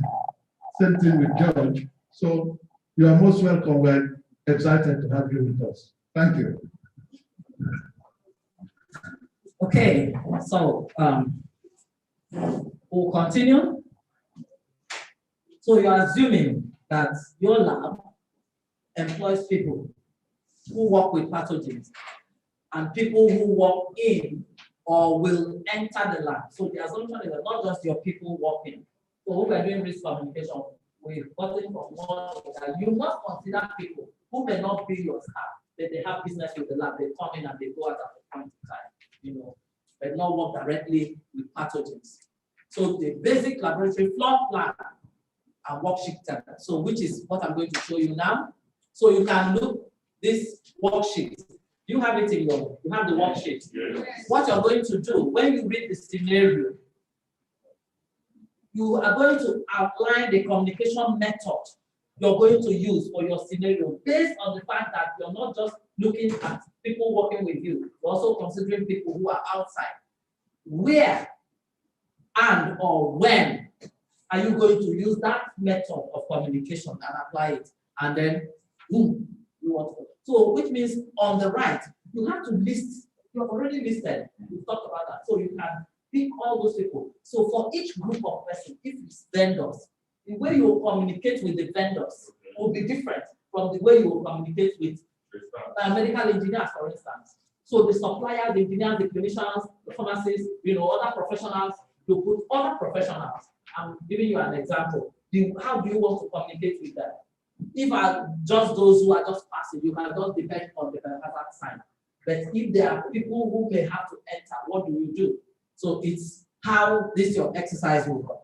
And this floor plan tells you what is going to help you to do. As you're looking at the floor plan now, if you have to place signages, where, at what point? If you need to do some access control, at what point? If you need to move samples, how do you do? So this floor plan is just to laboratory layout the way it is, risk communication. If you have to go from point A to point B, where do you think you need to put, some level of communication, signage, or something that will help someone to know that. So the scenario now, table 1. Let me see your worksheet.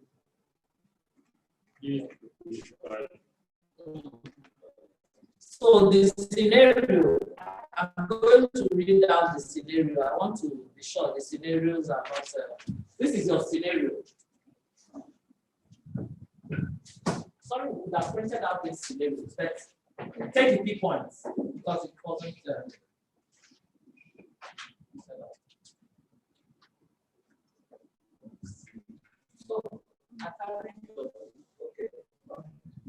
So I'm going to give you your scenario here.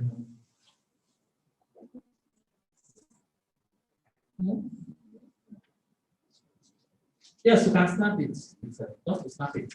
But for everybody to just have a feel of what their own scenario looks like. Your lab is a food science lab, working with, obviously is going to snap it, working with lactobacillus species.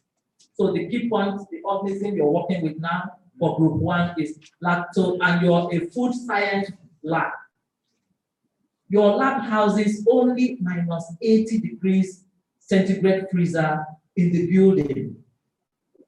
And other laboratories have asked if they can store their cultures and stocks in your freezer.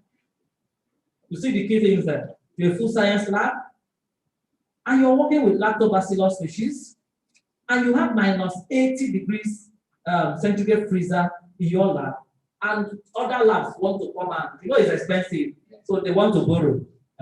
They want to come and store their own. And mind you, there are cultures and stocks in your freezer. So whenever you hear culture, you sit up, because cultures are probably things that house the most infectious.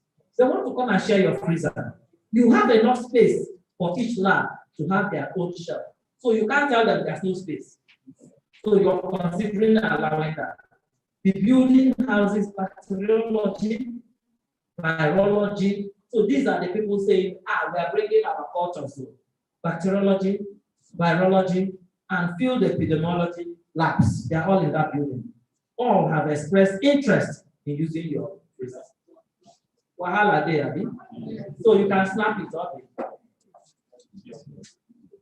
Share with. So I'll come to your table and then give you your scenario. So please follow this guideline, communication method. If I were you, I can work from here. If I know the people are communicating, then what type of them I can now know the method. So group 2. Let's deal with your scenario. So group, did you take note group 5? Because we are 5 and we have 4 scenarios, so that you can work with Obi, share that scenario with group 5, so that they can work with you on that. Okay. So we have 4 scenarios. So scenario 2. Your lab studies foodborne disease. So snap it. Let me just go through with them. And you focus on salmonella species, to take notes, that have been collected during various outbreaks of food poisoning. So that tells you that it is a very, infectious species. Your lab houses a centrifuge. So you see the centrifuge wahala again. Refrigerator, freezer, and incubator, as well as standard laboratory benches and equipment. So automatic pipettes, culture, plates, etc. So you see your organism has already caused problems as an outbreak. Now you need to tell people around you. So tell us how you're going to go through. You start to share with them. And who are the people that are like you? Just follow this template. And also remember the floor plan that is there in case you have. So group 3, let's look at scenario number 3. Chapter 1 snap. Snap it. So that when I need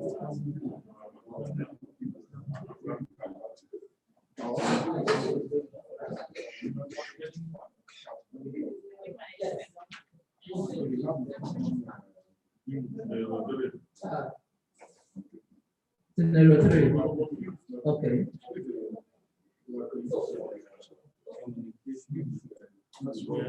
No, the one is scenario 2.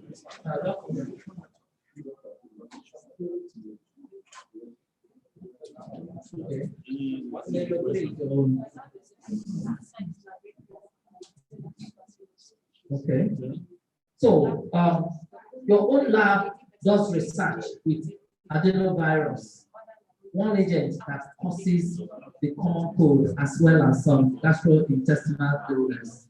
Adenovirus has been known to cause eye infection as well.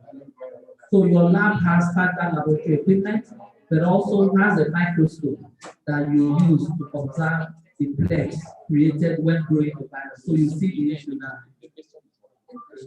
The connection with the eye and the use of microscope. So work with this scenario and tell us. So the last table, group 4, you're working with scenario 4. So snap.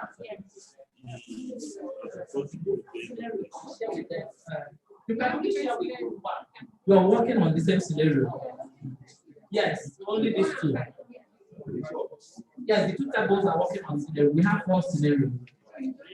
They don't need it. We don't allow any other lab to share in the laboratory. So, no, sit down. Let's also put it together.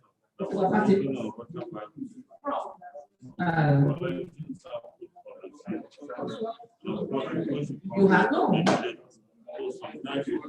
We have, but you have to as you're working on it.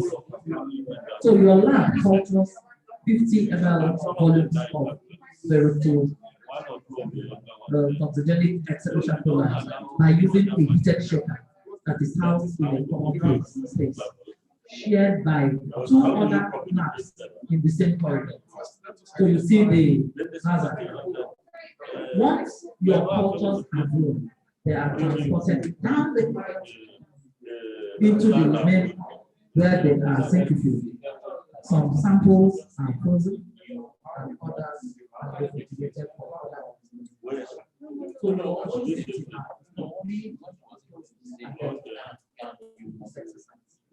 is to be sharing corridors with people.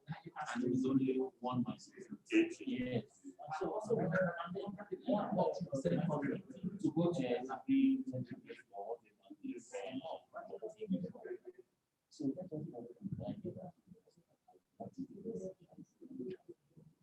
this is from Leo,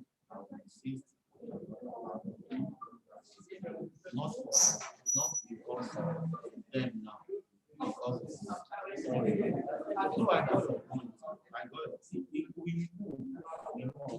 So it's actually time for tea break. We finish this and then go for tea. I guess we should finish it and then we'll go for tea.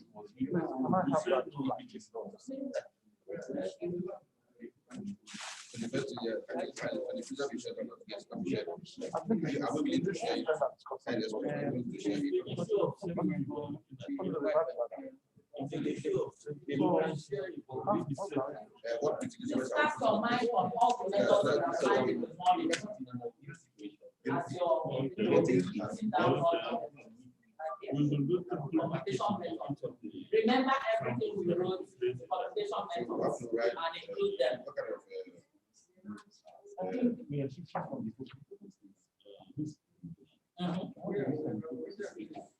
Exactly. Exactly.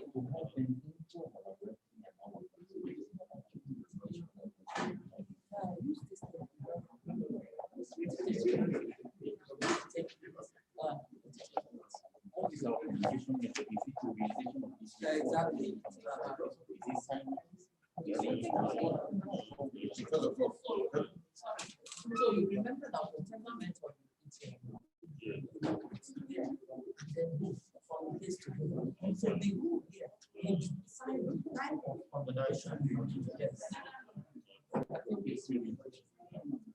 Let's speak it. So we'll have 5 minutes. We'll take 5 minutes for this assignment. Students and people who are Did you put on that mic? people that are coming in who are specialized. You're going to share with the class once you're done.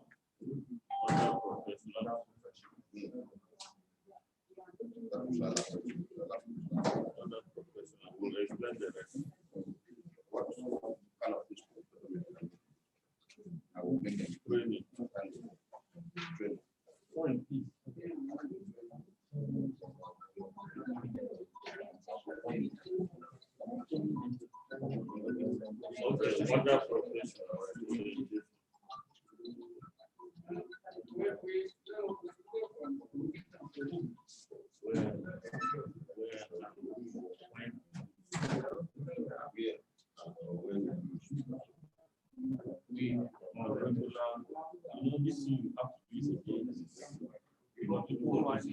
Let's do the game first.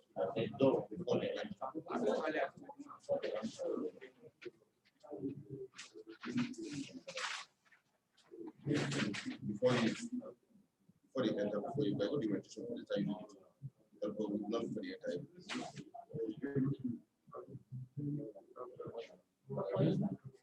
Then another. We need another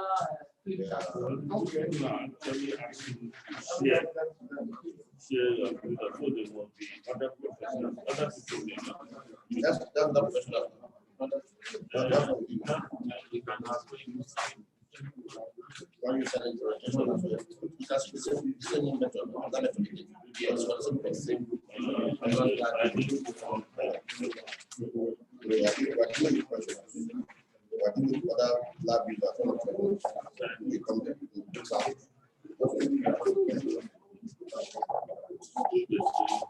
Our audience. Yeah. No, not really. It's not the same. What you are saying.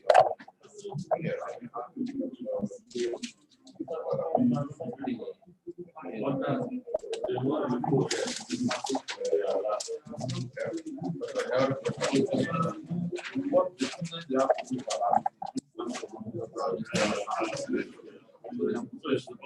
fact that they are sending to you, I think the person they are sending to you.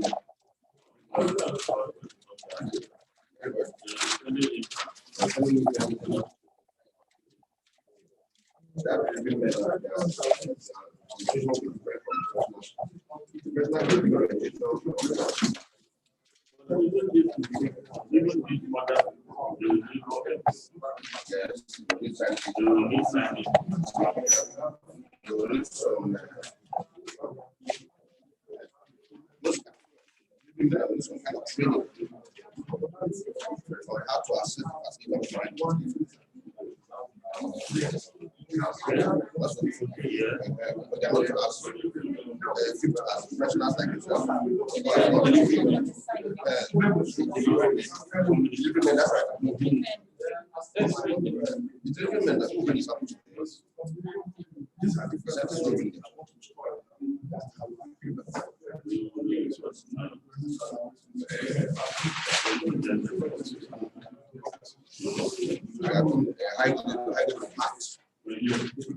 You be telling them that this is how I want this sample to be packed to fit into my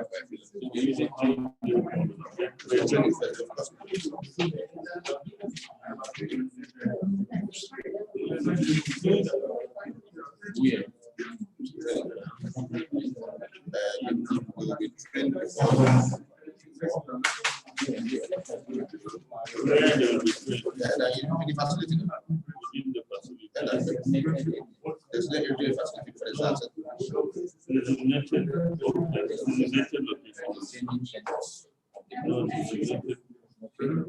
A training center with the facilities. Because we have a training center.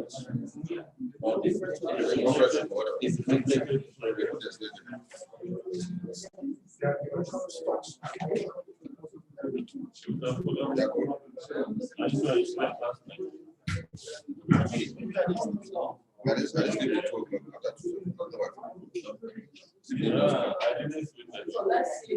Now, what is the for getting sleep?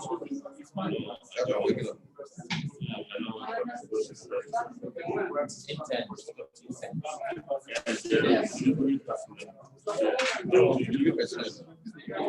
What do you tell to do? What do you tell to do?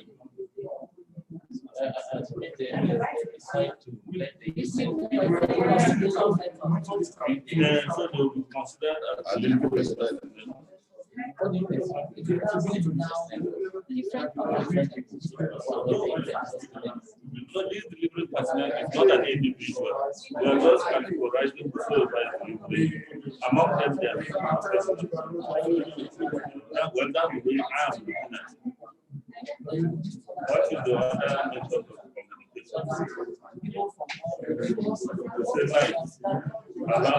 Money lights.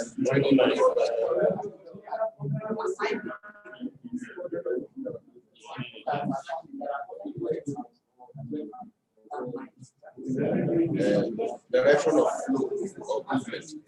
I think started to cover that.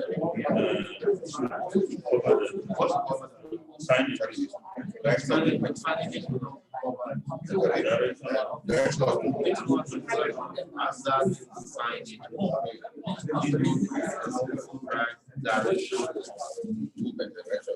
You know, everybody moves in the direction. Coming back.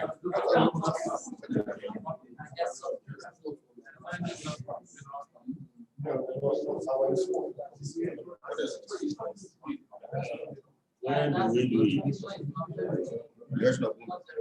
This is the facility. From the facility side, direct from. That's the laboratory. That's the own laboratory. Yeah, okay. I'm not inviting them. This is one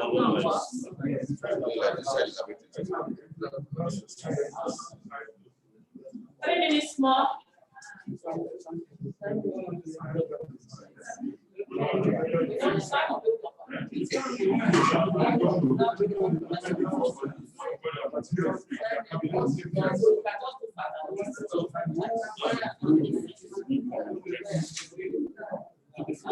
work That back. question, that again, to look at it. You have identified the Professionals, delivery personnel in brackets, all of them.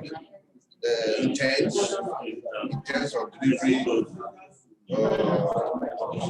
delivery companies, whatever. We do want to call. If you want this morning, like we call everybody around.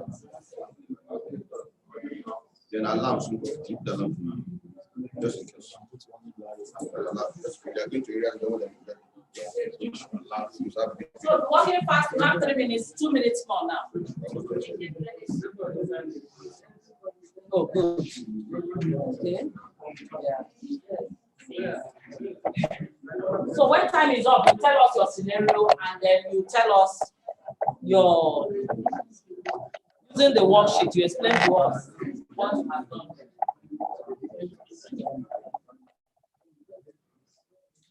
Appoint someone now. Yes.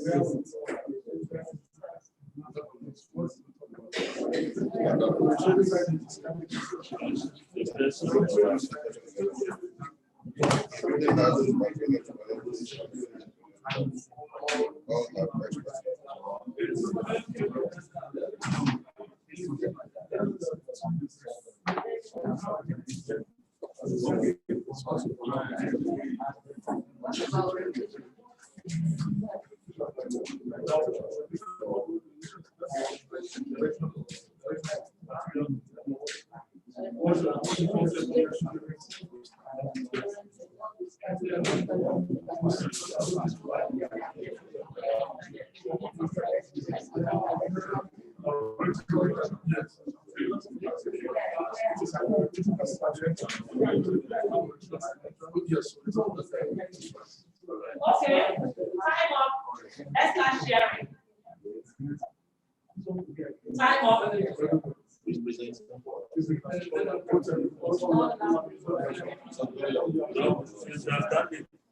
Yeah, you continue that. You go for it.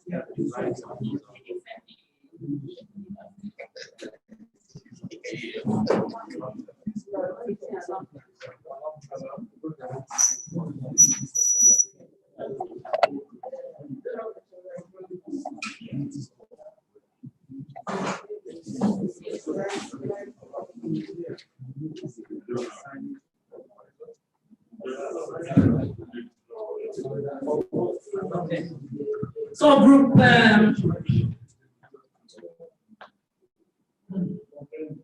group 2, who is sharing? Okay. Okay. Time up. Let's listen to. Let's listen to share. Thank you, ma'am. To tell us your scenario. Group 2, we are dealing with food-borne disease, and our organism of interest is salmonella species. And our laboratory is equipped with a centrifuge, refrigerator, freezers, and other things to create isolation and for the organism. You need to listen to him because we learn from communication method. We started with training. One house. Communication method of communication are which started with training, and when will it be done? To be done in the lab for all the lab staff, and the communication lines for all lab staff. Thereafter, we have a signage for no eating, no drinking. We have that. The communication to the lab staff. It should be done before we start the process. Training we do the training then. Then we shall have a signage for no eating, no drinking. The signage will be another method of communication. The signage will be in the lab and to communicate to all lab users. Where exactly in the lab do you think that signage should be? That signage, no eating, no drinking, will be in our access area. where we have even on the where we have the fridge and all the entrance, the door entrance, we have it there. No, eating as an entrance, sign is there. I'm telling you, this is actually in the lab. There's no eating, no drinking. So they will know that if you have food, anything like that has to do with food or drinks, you won't get there. So what other signage do you think? We still have the other signage. Oh, other, so they are all coming up. This one is only Okay, other signage. then we have our hazard sign. Our hazard sign will be on the land door when the action is carried out, and then to also be on our sample fluid and filter. Okay. And then that will communicate When you to say all lab labs. door, looking at this laboratory layout, though this picture is small, so general facility, you have the main. So by hazard sign, which positions in your lab, which positions do you think? Is it something you just put at the entrance and that's it? No, that's I said. The hazard sign will have it on the door for our sample fluid and freezer. What will have it at the entrance door to the acid area, to the main lab. The next thing we have here is orientation. The orientation will be done in the reception area for, that is the clean area for all our new staff. It will be done for visitors. It will also be done for intended students, that is the interns, and if you have a student on 19. And then we have a safety brief. Safety brief will be done in the lab for our auditors. Our auditors will usually give them brief, safety brief before they enter. If you have visitors, also give them safety brief. No, as I think we done in the blue area at the entrance, at the reception. Yes, ma'am. Then we have a signage for PPE. This is a signage for PPE. We will place it. That is the use of PPE. We place it at the entrance, the door to. We place at the door to the entrance of the main lab where access are being carried out. Just to let them know that as you enter, you are supposed to be catered with PPE. And then in the lab also have it also to the lab. Who are the people that require PPE? Those are directly working on the bench. They are the ones that will use and visit of everybody entering. Thank you. When others are presenting, so that we will all learn. One of the ways of communicating, they will communicate that, they will put a signage, you need to wear PPE. And the question I ask, is it who? Because there's in your worksheet, there's a column for where, and when you and then communicate to them. So everybody, they've already answered it. Everyone, even if you're a visitor, you need to wear PPE. PPE is my differ, from person dependent. If you're not working directly, they could just tell you, okay, this is what you need to wear, depending on what you're coming to do and which area of the lab you're entering. We also have a signage for hand wash. The signage will be at signage for hand wash.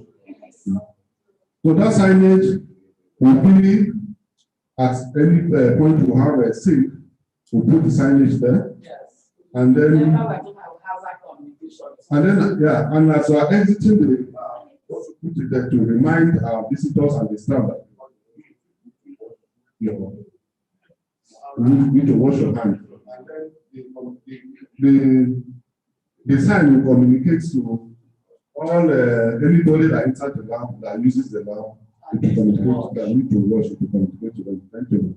Thank you. Atama for him. Atama, Labaku. Okay, so I'll come to Bartimius, Professor Bartimius.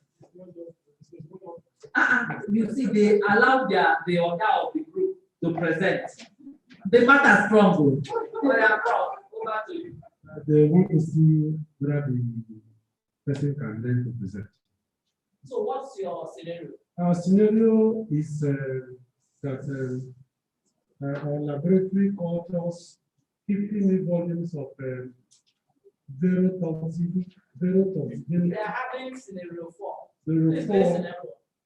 Verotoxigenic Escherichia coli, and then by using the heated shaker that is housed in the common space, shared by 2 other labs in the same corridor.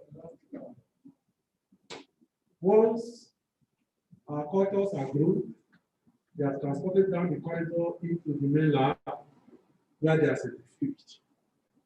Some samples are frozen and others are refrigerated for further experimentation. Now, the question. You see the issue with different scenarios, different risks, and different ways of communicating. So the issue now is what are the methods of communicating these risks? And we said we need symbols, which are in the form of hazards, risks, and all the kind of symbols we study. Because there are 2 other labs. There are 2 other labs that are there with a corridor. Means that between the corridor, there is a entrance door, and there are 2 other doors, the other 2 labs. So, so where are we going to be placing these symbols? These symbols will be placed at the entrance to the corridor, especially at the exit. We'll also place them at the side of the entrance to the labs, our own lab. There are 2 labs. So anybody that is coming in will see the browser symbols, and anybody that's entering the passage, the corridor will see it. So who are those that will use these symbols? Of course, anybody that has something to do with the lab, mostly the lab staff, the admin staff, the audit staff, students, interns, auditors, even patients that they need to come around the lab, patient registered, the new staff, all of them will have access. Another communication method we need to use is using safety officers. Because, you know, Nigerians don't look at everything. People can just press their phone and walk. So somebody should be at the entrance to tell you that this place you are going in. If you turn left, this is what's happening, so be careful. If possible, to enter, you must enter the lab. Then, of course, be educated on what to do. If it's required, you can do PPE to use before you can enter the lab and every other things. No, so where do we put such persons? Depending on how many there are, they can be at the exit and the entrance and one of the corridor there. So that when you come, which lab are you entering? This person tells you what you're going to first and things you need to do.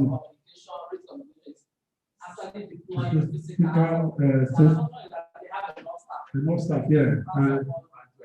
And the correct compliance. So we can also use a memo because of the kind of work we do and the relationship we have with other labs.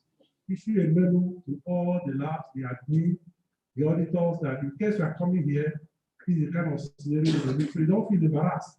If somebody needs you and say, look, you need to be told what you can see there, because see, Nigerians as they are, mostly the big people don't like small persons talking to them. Okay. So that you know that that's what it is. Because you're stopping me, I will stop. No, Atama.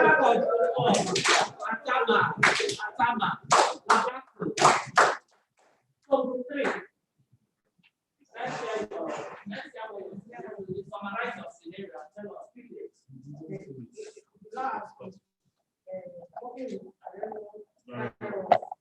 And this virus has a ocular infection. And also, yes, and there's color code and gastrointestinal illness.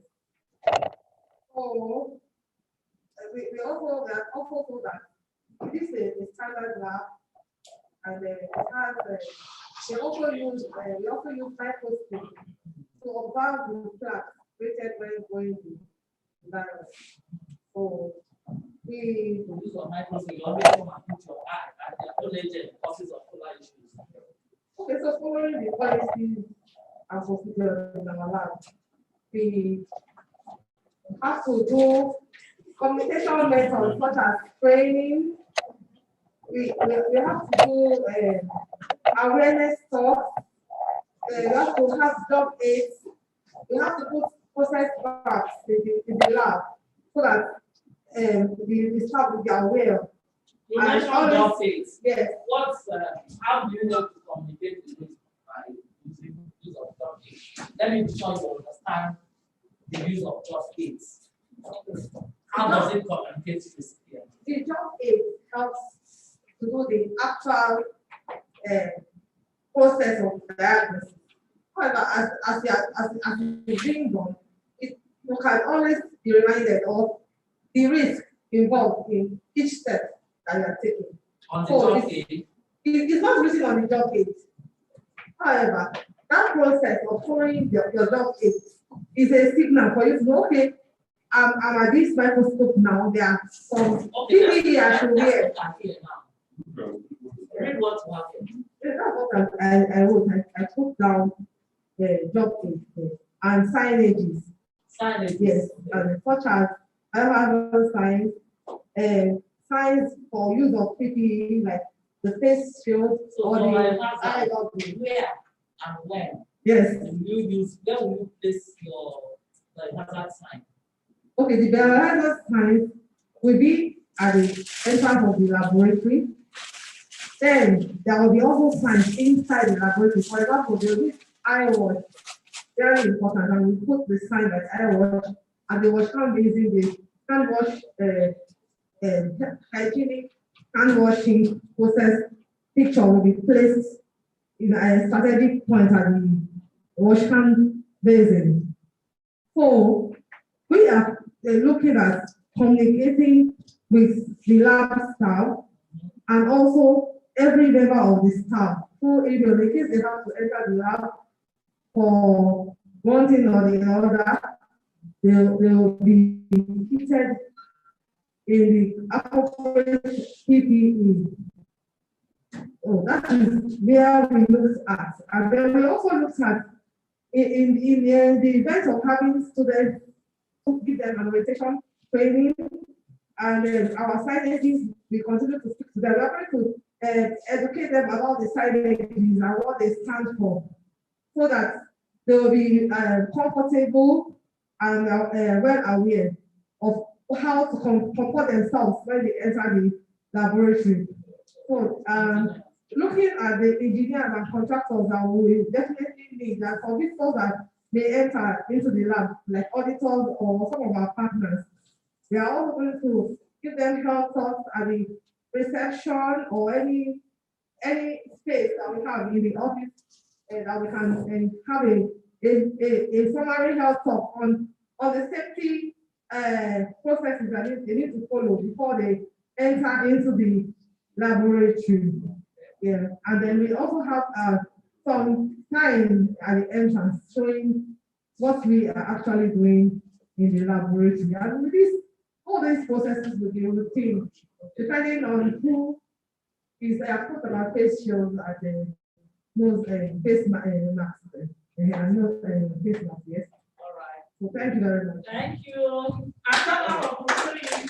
Atama, Abaku. Yeah, we're all doing well. Which group is remaining now? Group 1 before we break for tea, and group 5. So group 1, shoot. So just okay. Come around. What's your scenario? Scenario 1. The food science lab. Lactobacillus. Okay. So yes. Scenario 1, for group 1. The lab is a food science. We're presenting to the class. So Sorry, class. Scenario 1. The lab is a food science laboratory working with lactobacillus species. The lab houses the only -80°C freezer in the building, and other laboratories have asked if they can store their cultures and stock in your freezer. You have enough space for each lab to have their own shelf. The building houses bacteriology, biology, and field ecology labs. All have expressed interest in using your freezer. Now, that's our scenario. And so here we have all 3 labs coming to our lab, which is a food safety lab, working with lactobacillus to use our facility, especially our freezer. First, communication method and document will be used. It's more of an MOU, where all laboratories would have been discussed with, and then terms given to them how we could unanimously use the same facility without any hitches. Now that document will be signed, and then the document will be shared on the notice board in the lab. We have some where we have a communication board. Those documents will be there. So it's agreed that these labs, these 3 other labs, are labs, will unanimously use this facility. And who would that document communicate to? Communicate to all laboratories and all the bacteriology lab, the biology lab, the feed lab, our lab, and all the users of that refrigerator. Then for signages will be. So before you go to signages, are there other people who may not be people from these 3 labs that may come to your lab? Yes, madam. So in risk communication, we are talking in the morning that we need to also consider them. Do you need MOU to communicate risk? So I want you to be clear that it's just the MOU is just for those 3 labs. Yes, but for other people, tell us now what you want to do with them. So other people, we have disaggregated, and we have various forms of communication that will speak directly to other people who are not this laboratory. Okay, go ahead. Now the first will be signages. These signages will be very clear, legible, and unambiguous for other users who will be coming in. And this will be displayed on the refrigerator itself. And even when you open the refrigerator, there should be others again in the cabinets, the shelves that have been allocated to various laboratories. Now, these signages would speak directly to the laboratory, the other lab users, and other people who are using this, other users who are using these refrigerators alongside, who are not members of this lab. Then safety briefs. Safety briefs will be on the cabinet.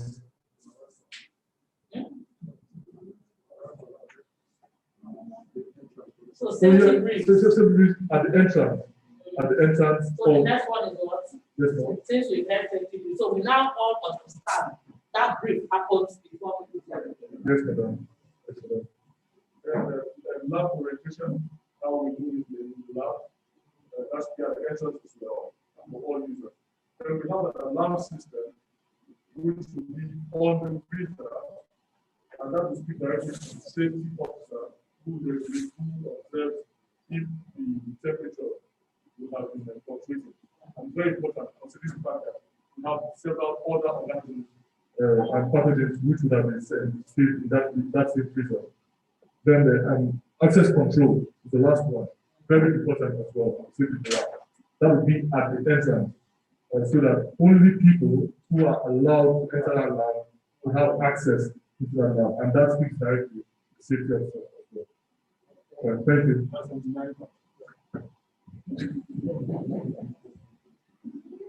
Matama for them. Matama, Labato. Right? So you did the same thing. What they have presented, you will also present from your own perspective how and who and when and where. Who is speaking for your group?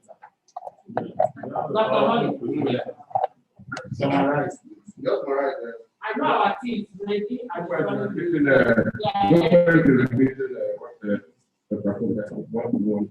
addition to that, if our policy allows, we accept our laboratory, our product to be shared. If it does not allow, we will not allow the product to be shared directly. elimination. Yeah. But for the purpose of this, we are assume that we accept. So next is to identify the category of personnel who from this laboratory who will have access to this laboratory. Now identify them as co-professionals. Our colleagues in other laboratories do different work. What one define delivery personnel who it comes to laboratory as well. Then it also says students or interns who want to study how the process works. And we limit it to those personnel because we don't have anybody else to do. Friends and family may not come. But medical engineers, you mentioned that. No, medical engineers, so the method of communication, first orientation, who is the auditors. Auditors. Step outside. Now, the question is those with access to laboratory to use it. Auditors are not going to use it. They will access But the question is, I like people to share the laboratory. The freezer itself. They are using it, allow people to share The freezer. So auditors will not be able to situation. The main question is also people who may not be working directly with the No, you did say that. No, you did say that. Look at the question.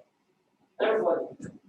The basic assume that your lab employs people who work with pathogens and people who work in or will enter the lab but not work directly with pathogens. So that's the main exercise.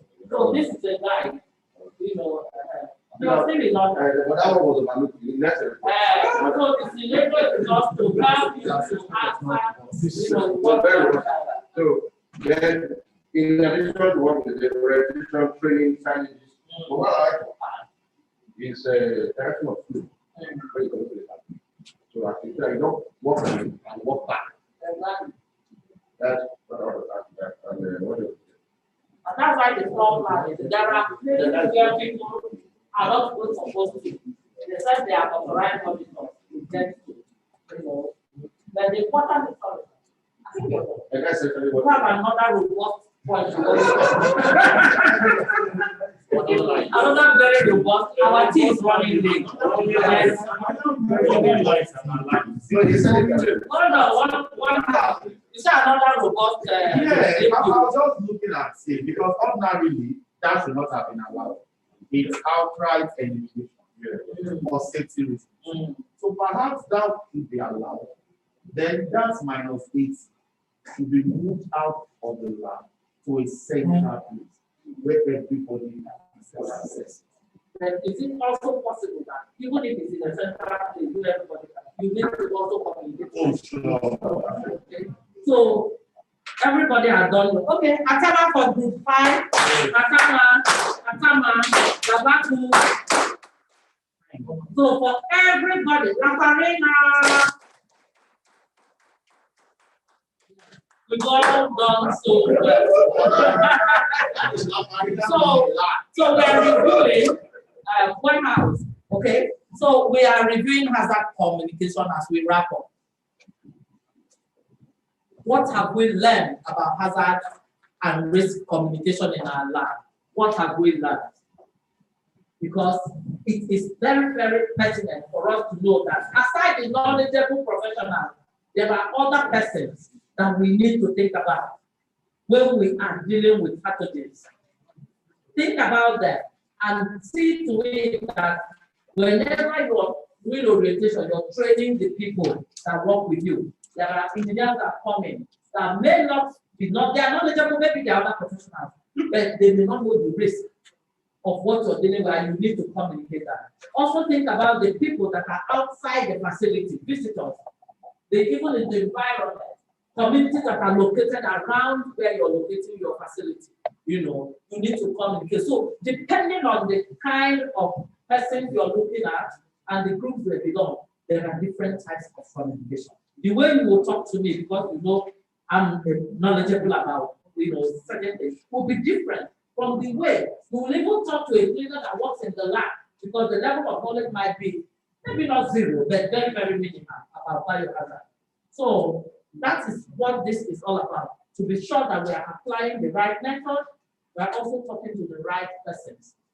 When is also important. Where is also important. You don't bring somebody because you are a consultant in a facility, then the person walks into your lab directly. You need to stop someone at the door and have some interaction and a little orientation. And the depth of orientation will also depend on the person's level of knowledge. You need to say, okay, welcome to Adam. All those things we talked about in the morning before we got to this point. So that should be our take home. And for our key messages, we're already aware of our key messages. I want us to just run through. Who is reading? Bullet 1. Not all hazards are identified or apparent. Bullet 2. Table 2. Second bullet.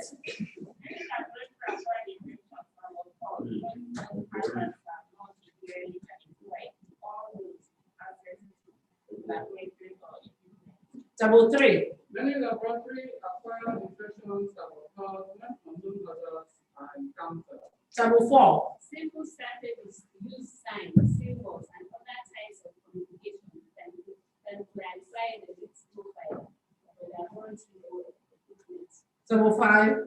Hazard communication must extend beyond those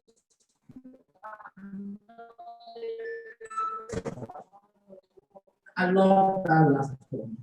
Very important. We can take care of the people that are not so knowledgeable are the greatest, weakest link. On that, I'm sorry that the people is coming late. Thank you so much.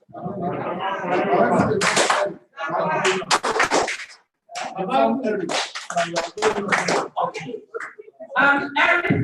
Eric, can you still hear us?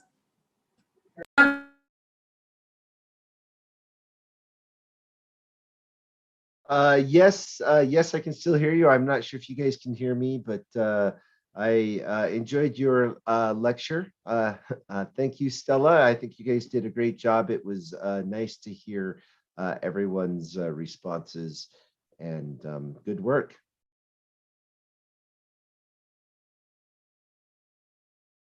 Yes. Hello? Yes. I can hear you guys clearly. It seems that they're having trouble hearing me, though.